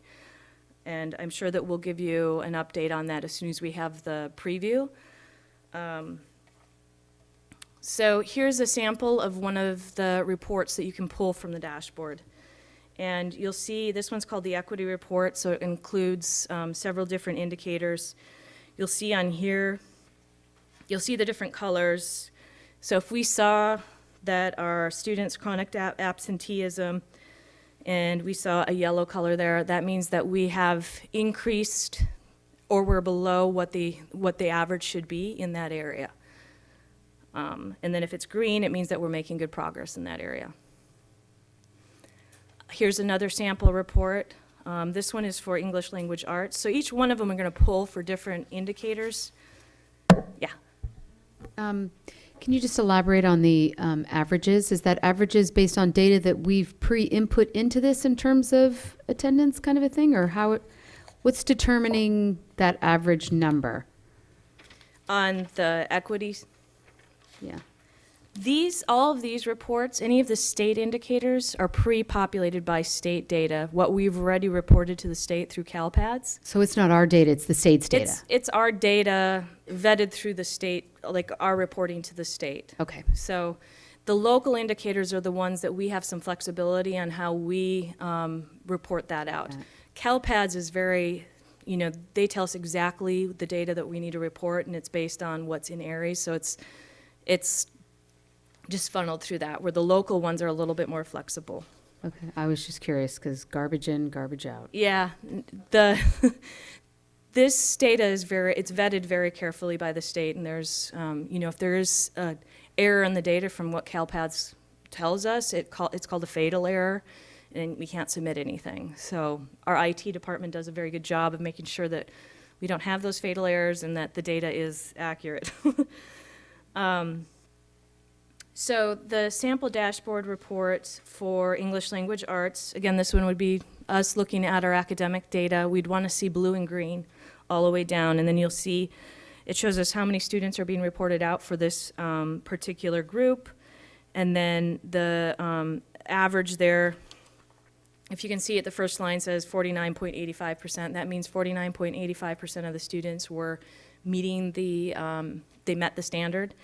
And then that's a change of 3.4%. So in that category, it was still yellow because they're still below what the average needs to be for that category. Right now, what we think is just going to show in there is just the status. We do not believe that they're going to show the change yet. Yeah, and we have what, 2 years of data. So there's not enough. Yeah. Yeah. So this is all going to be in a pilot phase, and I would imagine that we'll also probably give a lot of feedback. I'm very hopeful because it seems like such an amazing tool, but it is released by, yes. So the next one is for English learners, as we know, is a huge focus of our district and as for the state. So these are any students that, and this is interesting as well, is that all our English students plus anybody that was RFEP for 4 years, meaning any student that's redesignated, will be included in this report, which is good for us because we do have a pretty high redesignation rate, meaning that if those students are doing well, which we hope they are with all of the work that we've done around it, that this will be reflected in this report. The English learner group is reflected in all of the reports, obviously. And then this one changes quite a bit, and it looks like it will flex with time, which is good for us as well, because we know that our English learners come in all during the school year. I think we have 20-some incoming just in January, so those, from what we're hearing, it's going to flex with the changes of our, as the students enter our schools. And then the last report is the student group report. And again, we're no longer referring to our student groups as subgroups. This is where you'd see all of our student groups kind of showing their different indicators on each one of those state indicators. All right. Okay. All right. Trustees, any comments? Trustee Scott? Question. So for the exiting EL students, which I know will help our numbers, is there a cap on how long they're going to be in this in terms of lifting that? Is there a cap, like a 1-year extension or a 2-year extension or just forever? I wasn't sure about. So right now they're saying for 4 years. For 4 years? Yeah, they'll be included in this student group. Okay, thank you. Okay. That could change though, so we'll see. Okay. I know that there's been some I just didn't know how long they were going to be in there in order to kind of lifting those stats up a little bit. Yeah. Okay. So that's what we've heard so far. There literally was, I printed out a PowerPoint that Santa Clara gave today that was about 140 pages, so I haven't Man. dug into that one yet. Will there but- be a way to pull them out and to kind of dial into, okay, good. Yeah, I'd yeah. like to see that. We can do that locally, too. Trustee Millerick? So it's interesting that they're working on better formatting and providing more detail on a dashboard, but it seems like they're using the same basic data that we have always provided them. I suspect with the advent of big data and better data analytics that over the next 5 years, they're going to be demanding from us much more data, like teacher gradebook level information, much finer grained. And the analytics that they provide are going to be much more penetrating. They're not going to be summative data that we give them at the end of the school year. They're going to be diagnostic data during the course of the school year. I think this industry is changing very dramatically, and I think we're just seeing them begin to reach into the big data analytics tool. So get ready. I think my guess is 5 years from now, this is going to be much, much different, and it's going to be a much more penetrating analysis. But this is at least a good start, a more detailed dashboard, and that's a good start. Trustee Yes, we're Butler? excited. Thank you, Trustee Millerick. I appreciate you bringing this forward because I did go to a workshop at the CSBA conference and it was called Evaluation Rubric. Yeah, and it's changed And it's since changed then. a little bit, Yeah. yes, it has. But many of the stuff you presented was very similar in regards to the color coding and all that. And this is accessible to the community. If they want to look up, they will get they'll have access to this. The dashboard. Yeah, the yes. dashboard, yeah. Once the dashboard's released, which should happen within the next couple weeks, it's kind of like you can go to the CDE and see all of our data Yeah, there. the It's the API same stuff thing. and all Yeah, that, yeah. yep, And same. STAR and all that, yeah, Mhm. okay. Trustee Aguila? No, just wanted to thank you for all the efforts, and this was very clear, and I'm glad that we're, haven't forgotten the English learners and that we're not giving up. And it's a challenge, but it's, I was also at the advisory committee meeting, and, it's just good to see just everybody getting together and just trying to make the best of everything and trying to move forward. So this presentation was really, really good. So I just wanted to thank you and your team. Thank you very much.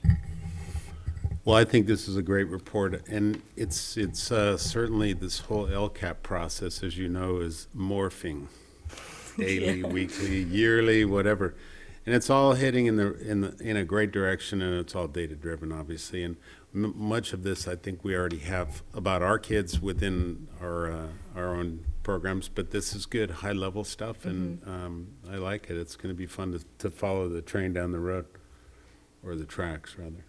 Yeah. Superintendent Hogaboom had a comment. Yeah, thanks for that report, and things are changing. I just want to be clear about the funding part of the LCAP, because we use what we call the short version, because what the state and what the county has interpreted the LCAP is that basically your entire budget is your LCAP budget. And to me, that doesn't make any sense, because it's an $80 million budget, and that's really not what's important to look at. So what we look at, and what we call our LCAP budget, is our supplemental funds, which is just about $4 million. And that was increasing, and now it's obviously tapered off. So when we talk about LCAP funds in our district, and we talk about the short version, we have to create a 80-page. They want it's getting better, but it's still ridiculous. They want an 80-page document. So fortunately for us, Julia does that.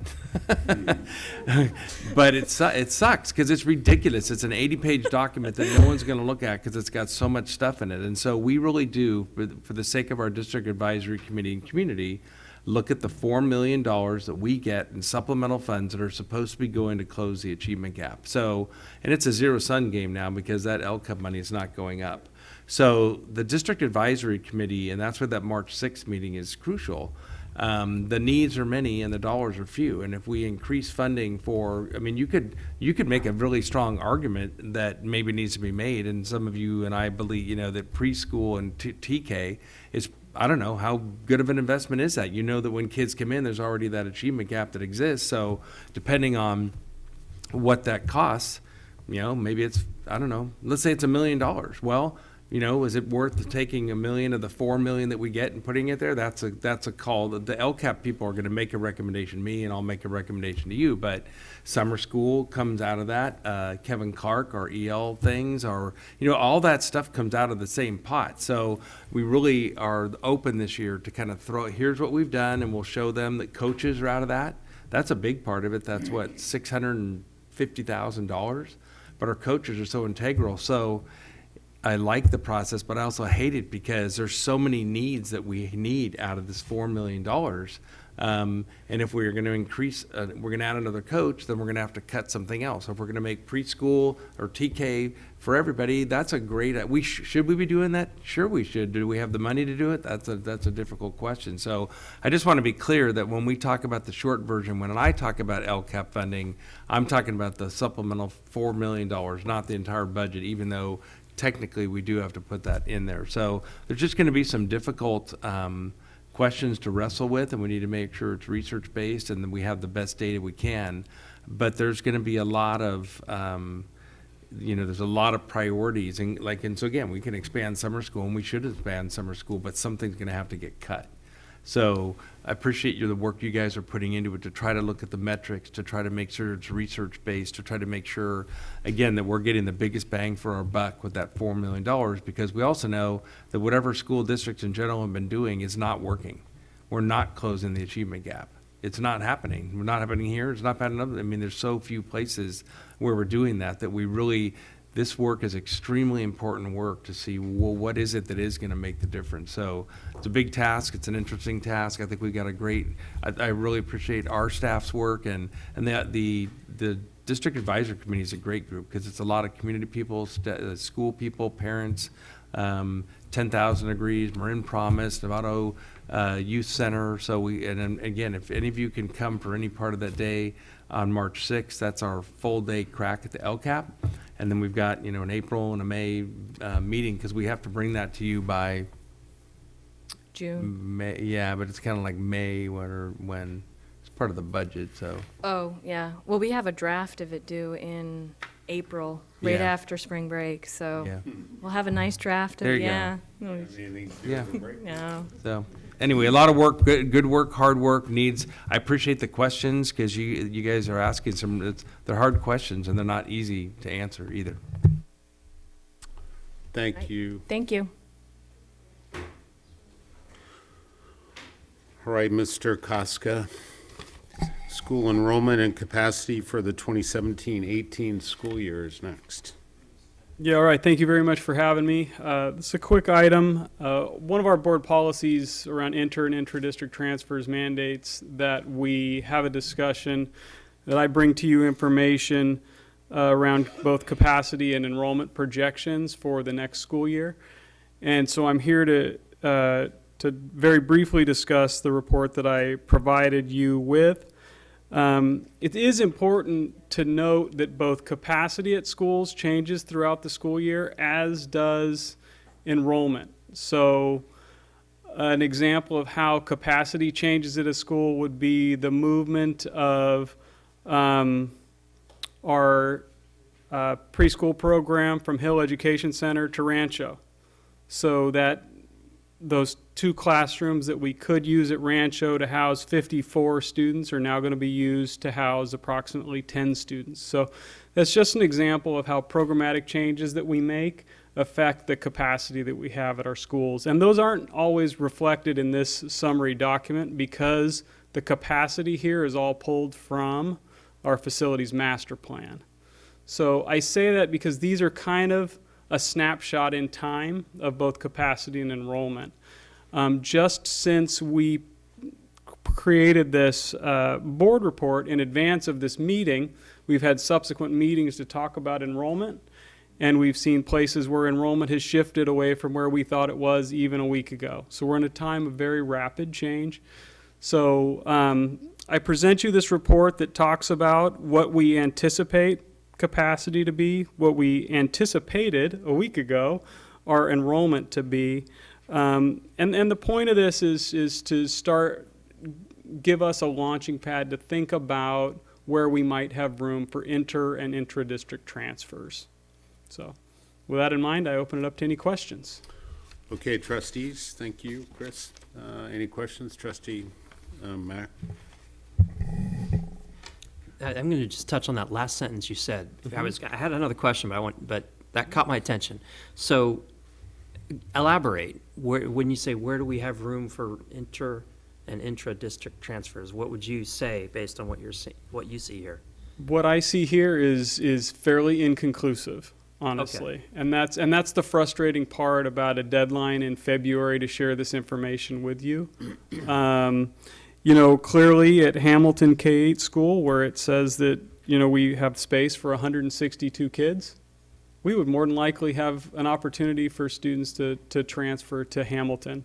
But as you get to the schools where, you know, you're at 10 or 20 or sometimes even 40, there may or may not be room, and then it's going to be dependent upon the grade levels where we happen to have the space.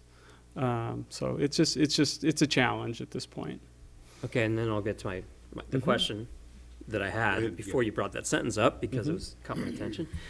So, you know, there's a big number here, obviously. Novato High, 337. You know, I'm on that campus a lot. I don't see a lot of empty classrooms, but I'm guessing some of them are just underutilized, you know, half classes in a full classroom kind of thing. Yeah, our association president, Aaron Fix, asked me that same question as I walked in today. I think it's probably a mix of the way that we've utilized the campus. It could be that there have been updates to the facilities since. That number seems inflated to me. I think it's something that Aaron pointed out that we should check, and I'm more than and he knows that campus well. That's his campus. So Yeah, I'm more than happy to look into that. I can't imagine it would hold that many more. Yeah. And then, I mean, and if that's the case, if I'm not mistaken, I mean, and tell me if I'm wrong, a family that lives in the San Marin side of town that wants to just transfer to go to Novato right now can't, because Novato has no room, is the urban myth. Is that still the case? Unless they get an MSA, of course, but just a straight transfer. I can't say exactly where we are. As I understand it, I believe we just recently allowed some transfers. I can't remember which way they went. I think they were Novato High to San Marin, just in the last, Yvonne, was that the case? Yeah, I think there were 7 or 8 transfers that we allowed just recently. Just in the community, the impression is that you can transfer one way, but you can't transfer the other way unless you're MSA. Yeah, I would strongly suggest that if people are interested in a transfer, they come on down right over here, room 105, and they can talk with our team and see if there's space. Thank you. Good question. Thanks. Trustee Miller? So this whole discussion started years ago when there were transfers that were allowed before the school year started, and then somebody moves in and there was no space for them to go across the street to the campus that the real estate agent told them was across the street and they could attend, and then they couldn't. Or one of their students could attend and then one of the other children couldn't attend. So the board said, okay, we're gonna draw the line early enough so people know what's going on. And that's what this exercise turns into. Is there space available with whatever cap we set, 2 seats or 1 seat per grade level, to make sure that reasonably somebody who moved into the neighborhood would be accommodated by their neighborhood school? That's the exercise. And at some point, some schools are closed. So Pleasant Valley tends to be closed, Novato High now tends to be closed, and that's true. You can transfer one way. San Marin isn't, but Novato is. So that's the policy that we set as a board. That's our business. So if we need to do that. So that's exactly what we're doing. We're setting guidelines and rules. So people say, so Yvonne, isn't his job to say no. It's our job to say no. That's what we got to do. So that's what this exercise is. So, you know, if we don't like it, then we need to change the rules. But that we intentionally took it to the board because it was so painful for staff. Yeah. No, I do think there is value. This is the right time of year for us to be beginning those conversations. Yancey and I spent a few hours last week working on the elementary enrollment and projections, spent a couple hours today talking about the secondary. It's absolutely the right time to be doing it, especially as we're talking about staffing. And I'm going out recruiting. You got to know the numbers before you're recruiting the teachers. So it is timely. It's important. All right, anybody else? I have a question for you. Are you surprised by any of this information, this data, any aha moments? No. When we next discuss enrollment, there've been a couple of surprises that I've seen. One is that, we've talked about declining enrollment. We're going to be down approximately 130 students in elementary, more than likely, our projection is. The question is, how much of that are we going to make up on the back end at the secondary level, because that larger bubble is continuing to work its way through. A surprise that we had today was that it looked like we were going to make up more of that bubble than we'd anticipated. That's a good problem on the financial side, Yancey. It's not such a great problem for me, who gets to go out and find those wonderful new teachers to fill some of those spots. But there was some good news on the enrollment front, with secondary being larger than we anticipated. Okay, so that's great. good. Yeah. All right, well, thank you very much for the report. Okay, thank you.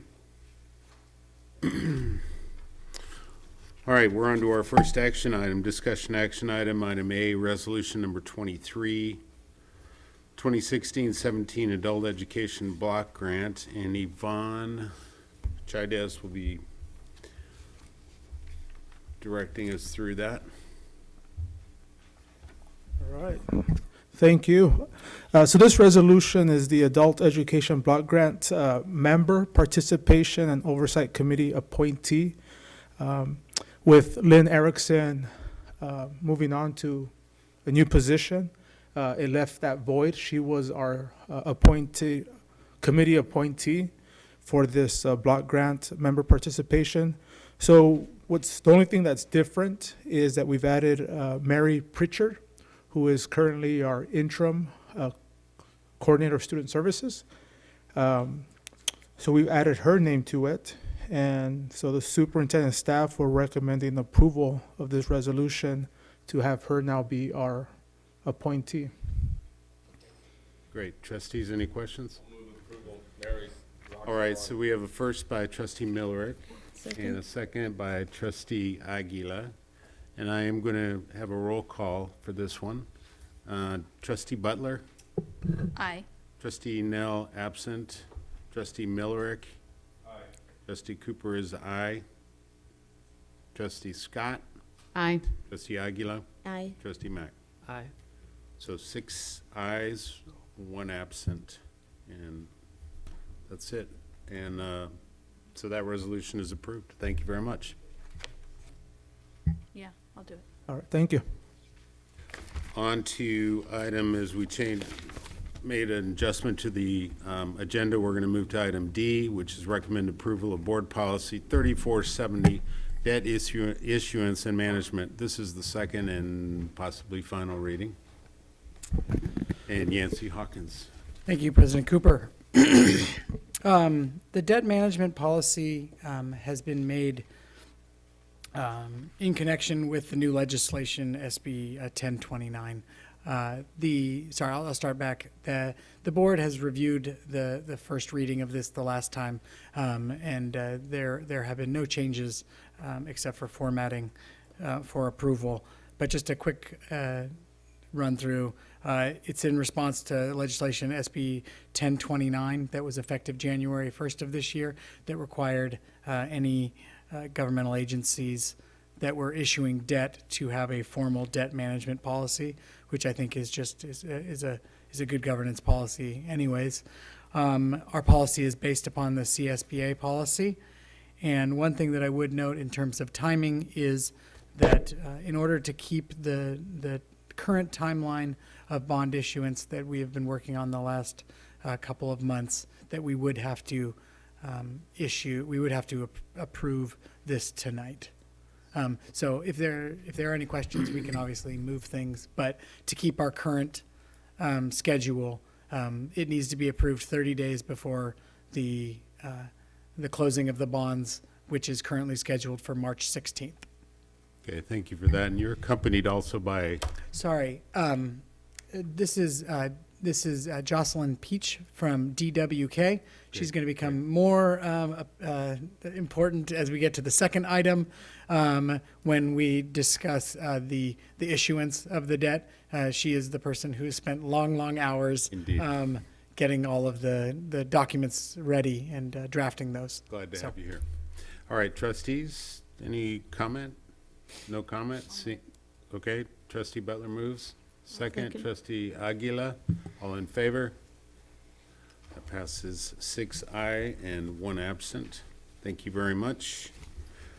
Now we'll move on to item B, approval of resolution 24-2016-17, authorizing the issuance and sale of general obligation bonds, 2016 election, 2017 Series A, and general obligation bonds, 2016 election, 2017 Series 1-A.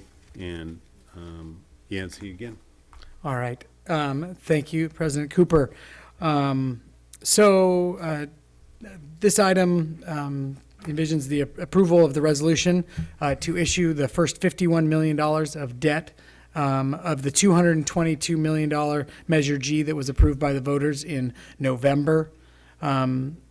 Although it is very long, as I'm sure you've noted, I think the important thing to note is that this board and my predecessor have done a lot of work up to this date so that this information isn't as tough to digest. I think it's important to note that we've had several meetings. We've looked at the financing plan several times. And so I'm going to go through a couple of the items on here, but I think it's very important to note that the terms are almost identical to the terms that we looked at the study session on January 21 of this year. I think it's important to note that this first $51 million is broken into Series A and A1. Series A of $47 million and A1 of $4 million. That $4 million is the short-term 3-year issuance that allows us to buy technology and other short-lived assets that are envisioned by the facilities master plan and approved by the community. The resolution also includes an approval of the notice of sale, a notice of approval of the form of the preliminary official statement. So the last 100 pages roughly are the preliminary official statement. And it also, in a roundabout way, you will be approving the final official statement, which isn't even in your packet. But that's just, it's a logistical, we don't know the information when we close of what the final rates will be, what the final dates will be. So you are actually approving the final official statements. I think an important note that this item will not come back again if the board approves the resolution. This approves us to move forward and issue those bonds. And so the next you'll hear from this, if you approve, is that there will be after the sale of the bonds. In terms of, just to go over real quickly, a recap of some of the important schedule of issuance dates, we're doing ratings calls with the 2 rating agencies, and I'm going to get back into that in a second. The bond sale is scheduled for March 16th, a little over a month from today. And closing, meaning money into our bank account at the County of Marin by March 30th to start, using it for projects. And so the last thing I wanted to note is, I think it's important to note the closing costs as part of the deal. I think it's always important for the board to be aware of what they will be paying for the issuance of this. So it's currently estimated at $190,000. Most of those have already been approved. Those contracts have already been approved, including the legal with DWK and the financial advisor with ISOM Advisors had been approved prior to the bonds being voted on by the by the community.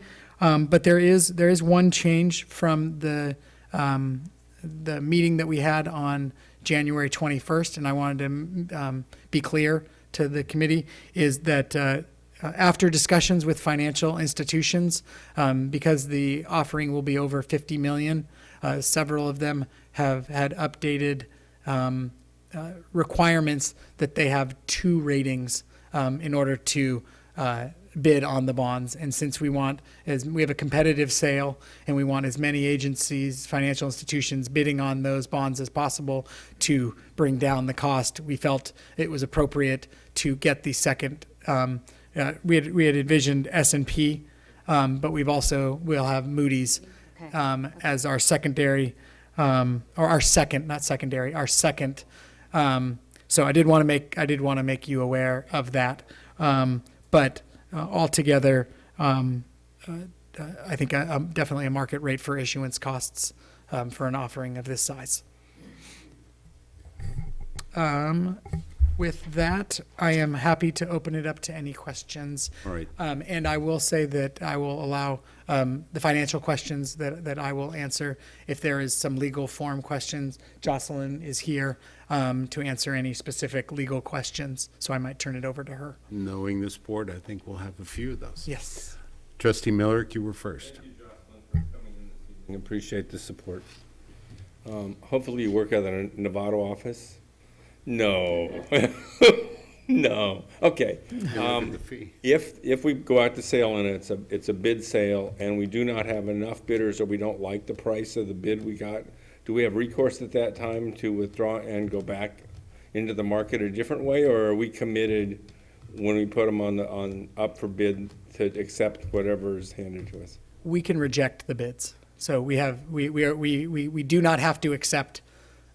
We have to, if we do accept, we have to accept the lowest total interest cost, but we don't have to accept. So if we only have one bid and it's way outside of the range that we expected, That's exactly then absolutely. what I'm thinking, yeah. Yep. Is somebody figures out we're a blue, they take a chance and they're the sole bidder and we get jammed into something we wouldn't normally do. Okay. Yeah, and we don't expect that. We expect Right. several bids on this, but if that case does come, absolutely, we will reject the bids and move forward. Thank you very much. Trustee Scott.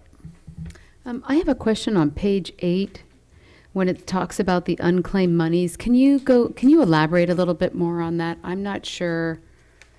Page It 8 says of it's the coming back to resolution. it says it's coming back to the general fund, but I'm just curious, as far as unclaimed monies. Are you on the resolution itself? Page 8 of the resolution. Yes, Okay. down at the bottom. Can you just give me a situation of how and why that would happen? Or, I don't know, I read that and I was just kind of scratching my head going, if we had unclaimed monies, the 2-year thing kind of threw me, and I don't know, maybe it's just a legal thing that it's always in those documents. I wasn't really sure, but if somebody could just explain that a little bit more to me. It just had me scratching my head when I read that, going, what? I do believe it is illegal, and so I will turn it over Okay. to my All right. esteemed legal colleague. All right. Thank you. Yes, again, my name is Jocelyn Peach with DWK. And I think that this is referring to perhaps leftover money that the paying agent would end up with, maybe for costs, different things that somehow didn't get distributed at the time that they should have, then they could revert back. So, sorry, that clears things, then I can help you a little bit more. So sometimes there's estimated costs that come across in the estimated costs of sale, and that they might be holding back in case there's an extra $500 or $1,500. And so likely they'll hold it almost as a reserve, and then that can be given back if not used. So on cost of issuance, they'll pull out the $190,000, or if we have better estimates at the time of sale, they'll hold that amount. But if we do not use those, then those funds will be credited back to us. For 2 years? I mean, like I said, maybe I'm not understanding it. I just found that to be a long period, unclaimed for 2 years after the principal. I don't know. That's why I was kind of scratching my head, going, what, 2 years? Really? That money should be So it might given be back right payments. away. It could also be payments out of escrow around, But if once we close and finish off the deal, isn't that money that would come back to us and come back to the general fund? that would, And then I guess if they're noting here that unclaimed funds, those could be checks that were written on behalf of the district and not cashed. So if they were paying for Okay. something. Okay. To be honest, I have seen money come back out of basically escrow, but you're talking small dollar amounts, and it's all around the estimate of what they hold back the estimate, and if the S&P bill comes back at 34.5 instead of 35,000, then they credit you back the $500.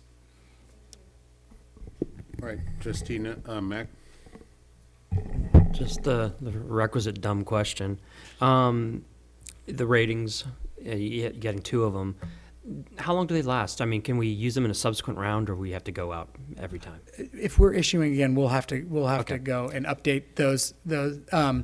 But it is good in the sense of we will get an updated rating, and so our other bonds that are outstanding right now hopefully will at least be confirmed or upgraded if possible. But we at least would like to confirm our current rating so that the sale of our old bonds as well can get at least a bump of being re-rated, because they haven't been rated since we did the reissuance bonds a year or two ago.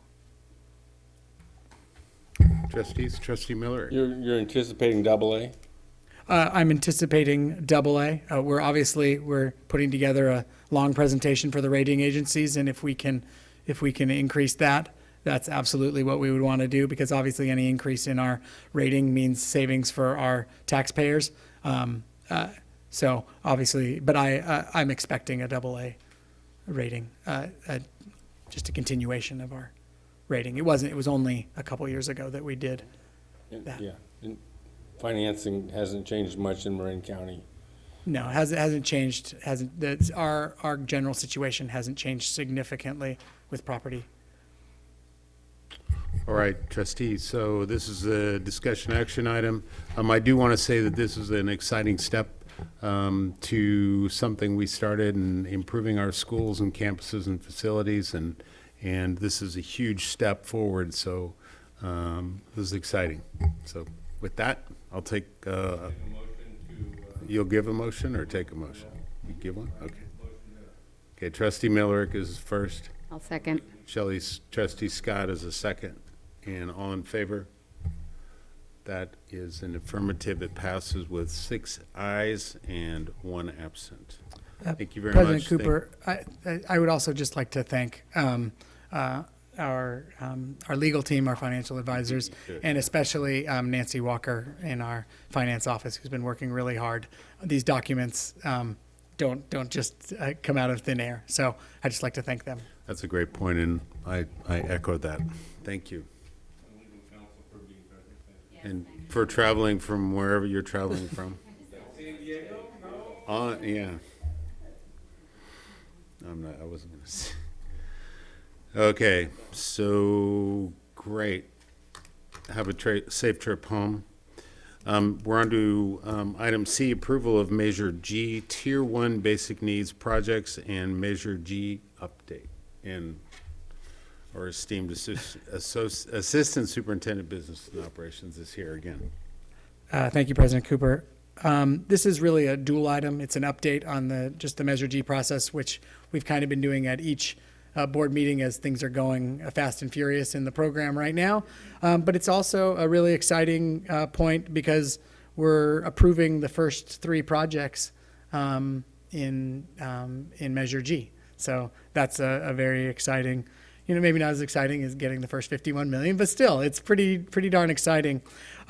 So the Bond Implementation Committee has reviewed and recommended staff's recommendation to the superintendent, and he has brought these 3 projects forward. They include the San Ramon roof as replacement, as well as the Novato and high school and Olive sewer work. So these are 3 projects that have been identified for a long time as needing deferred maintenance needs, and they are obviously some of the first projects that we'd like to get working on. I think it's important to note that we will bring back The approval, you're not approving any contracts at this time. You're not approving any work being done. You're approving that we are moving forward with these as Measure G projects. We will be doing a significant amount of testing, especially on the San Ramon roof project, because as of right now, the facilities master plan really looks at a budget from a 50,000 foot level. It looks at basic unit costs. But what we really need to do is we need to get in, we need to see the extent of the damage underneath the roof, the dry rot potentially, all the potential issues that are going to be there. So we will be bringing forth budgets as well as architect contracts for the roof project, likely on the March 7th date, but this is just the approval of us moving forward with these projects. In terms of just the Measure G update in general, the bond implementation committee continues to meet. We had our second meeting on February 1st. Our next meeting is tomorrow. The committee obviously is looking at helping the superintendent make recommendations to the board for project prioritization. We noted right now they obviously recommended those tier 1 projects to be moved forward so that they could be done hopefully during this summer. Sorry, that's one thing I didn't note, that we are hoping to do the Novato and Olive sewer projects and the San Ramon roof projects during this summer, so we can start really seeing those Measure G dollars being spent right away and getting that roof fixed and the sewers fixed before the next rainy season. I know we still got to get through this rainy season, but we got to do that. At the last meeting, we looked at Tier 2 tech infrastructure. So that's a lot of stuff with Sean, and he gave a great presentation. And so they've moved forward with the recommendation of looking at a lot of that work similar to the Tier 1 in the maintenance project of things that we just need to continue to do as we move forward to that. Tomorrow's meeting, we will look at a very interesting list, the 42 projects. So we've taken the entire facilities master plan and bundled it down into 42 projects, which the committee will be looking at, debating, getting input in. So that's actually, we're really, really excited because we're really getting into the meat of the work there. In terms of issuance of Series A bonds, we approved that earlier today, and we talked about this timetable, so I won't get into that much. The board obviously approved the debt management policy today, which has opened the way for us to continue on our schedule. The Citizens Oversight Committee, we're still actively recruiting. Our due date for applications is tomorrow, and we have received quite a bit of interest. The one area that we're still looking for a member is of a bona fide taxpayer group. So we are actively looking in that area to try to find someone, but we may impanel the group and with 6 of the 7 members until we can find a member of that group. But we will find a member of that group. So we may keep the application process for members, if any members of a taxpayer group. Go ahead. Is that it? Trustee Aguila had Are you done? No, I had a couple Could you- more. Just what, actually? Let's let him finish, and then you can, what question?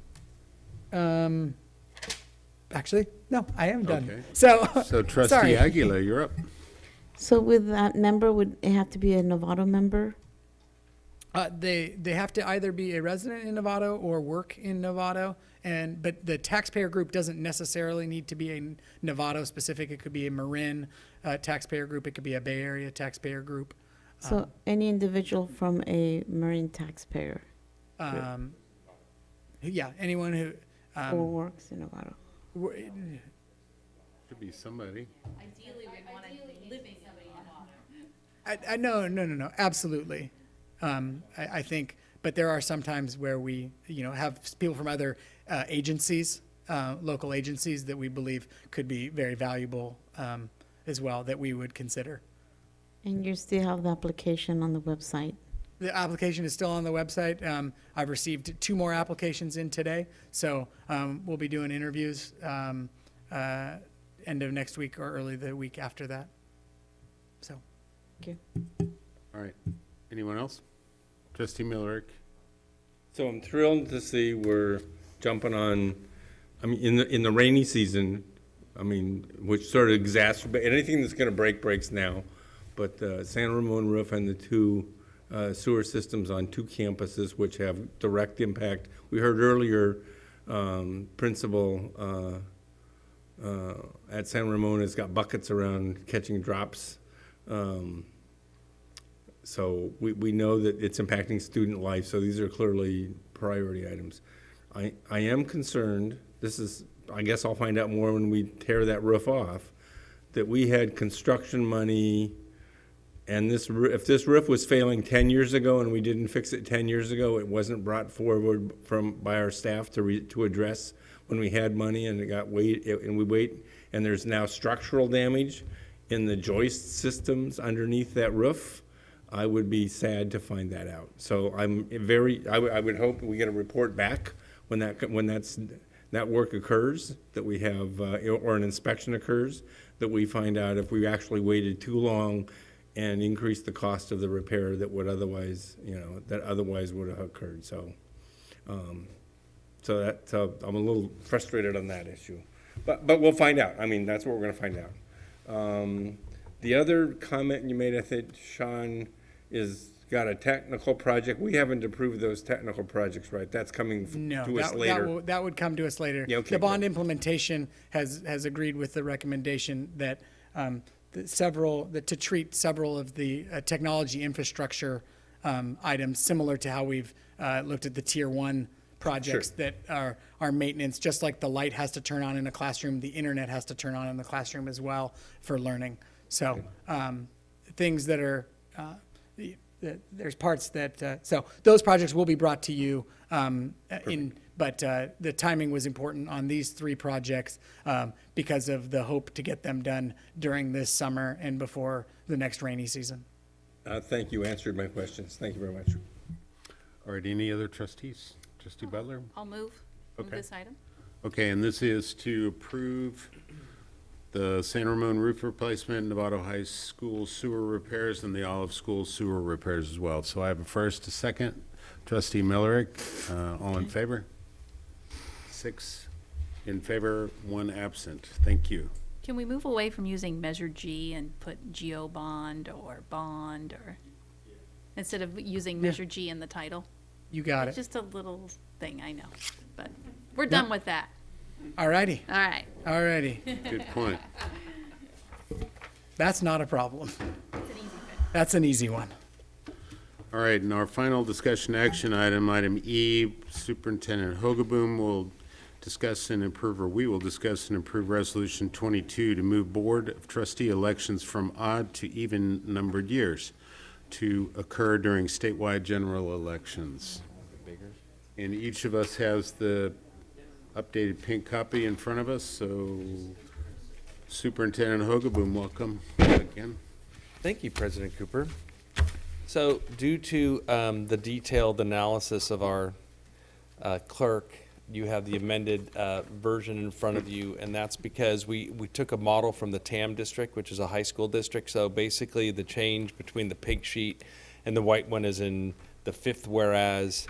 Initially it said in a high school district, and now it's been changed to be in a unified school district. So Debbie, thank you for noticing that. I appreciate your attention to detail.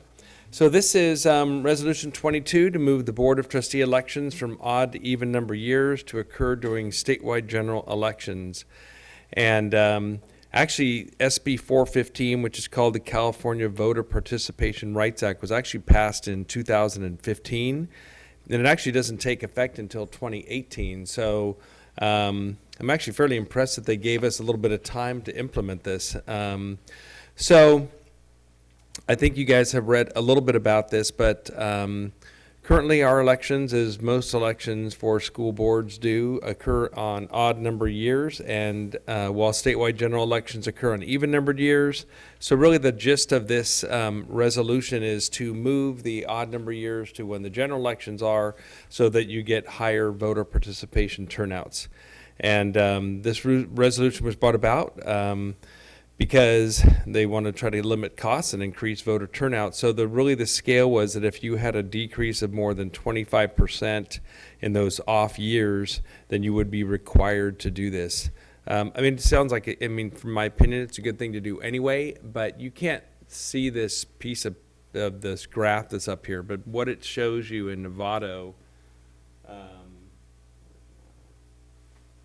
So basically, we're down 29.37%. This is from the county elections office. So we do have to do it. Most school districts do fall into that category.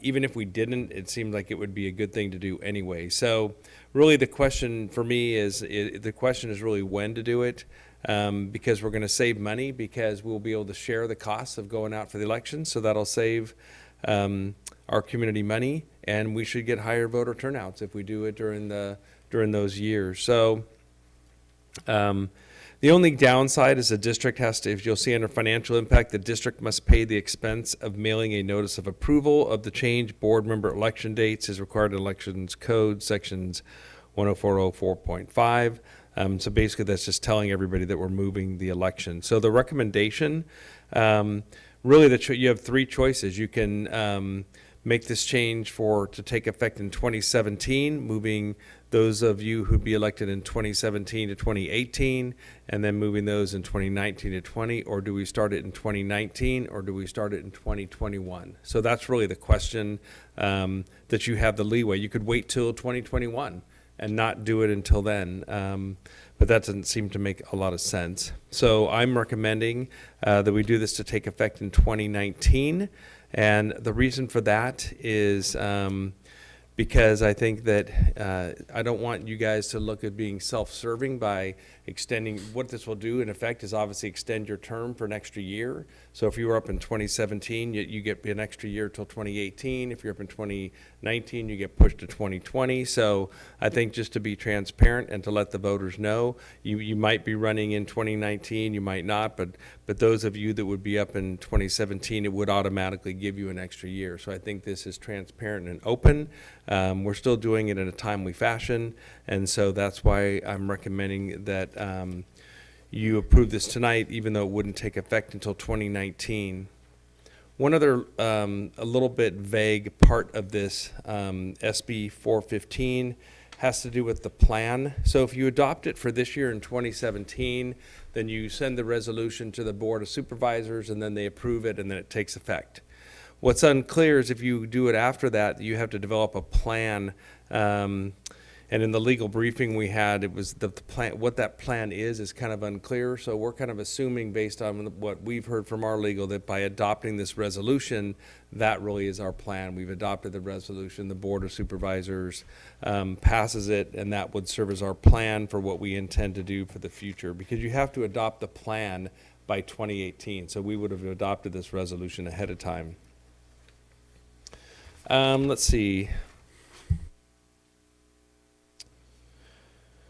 I'm not going to go through a lot of it. I mean, it does say, again, voter turnout, as I mentioned, in the district for the last 3 elections for board members averaged just under 35%, and the average turnout in the district for the last 4 statewide general elections was closer to 68%. That's some of what this is reflecting here. So that was about a 30% drop off above the 25%.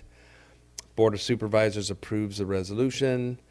So again, to be clear, the board members whose term is currently set to expire in 2019 would be extended a year till 2020, and those board members who were elected in 2017 and was going to expire in 2021 would be extended to 2022. So in essence, I guess the benefit to board members from SB 415 is that you get an extra year on your term if you so choose. Now, that doesn't mean you have to. If you're done and you're ready to get off, then you would just resign. We would take the usual steps of appointing a new board member to do that, or having an election, which I would presume you wouldn't do. So that really is a benefit that board members would get. So in 2019, the board members whose terms are set to expire are Debbie Butler, Tom Cooper, Greg Mack, and Ross Millerick. So your term would fold over. You'd get an extra year, and instead of expiring in 2019, your term would expire in 2020. So I hope I've given you enough information. If not, I can answer any questions that you have to do. But I think this is good legislation. I think it's really proactive and they gave us time to implement it. I think the time to do it is 2019. I think that gives the public time. Everybody knows that we're making the shift. It's going to save the costs of the election because we can share it, and it's going to increase voter turnout. So that's my recommendation to approve Resolution 22. All right, thank you.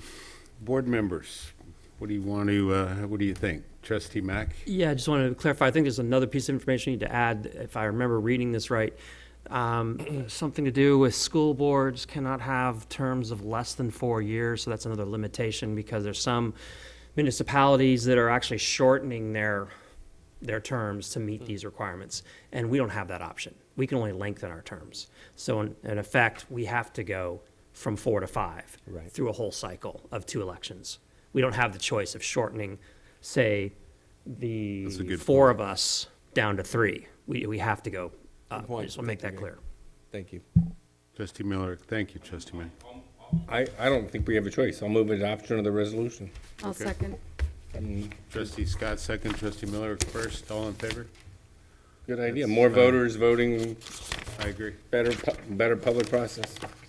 Thank you. That vote was 6 in favor, 1 absent. And with that we conclude our meeting. Just a reminder that we have a special board meeting on February 27th. We'll be on a field trip down to San Mateo. I'm repeating what Superintendent Hogaboom's already said. And then our next regular meeting is March 7th. Meeting is adjourned.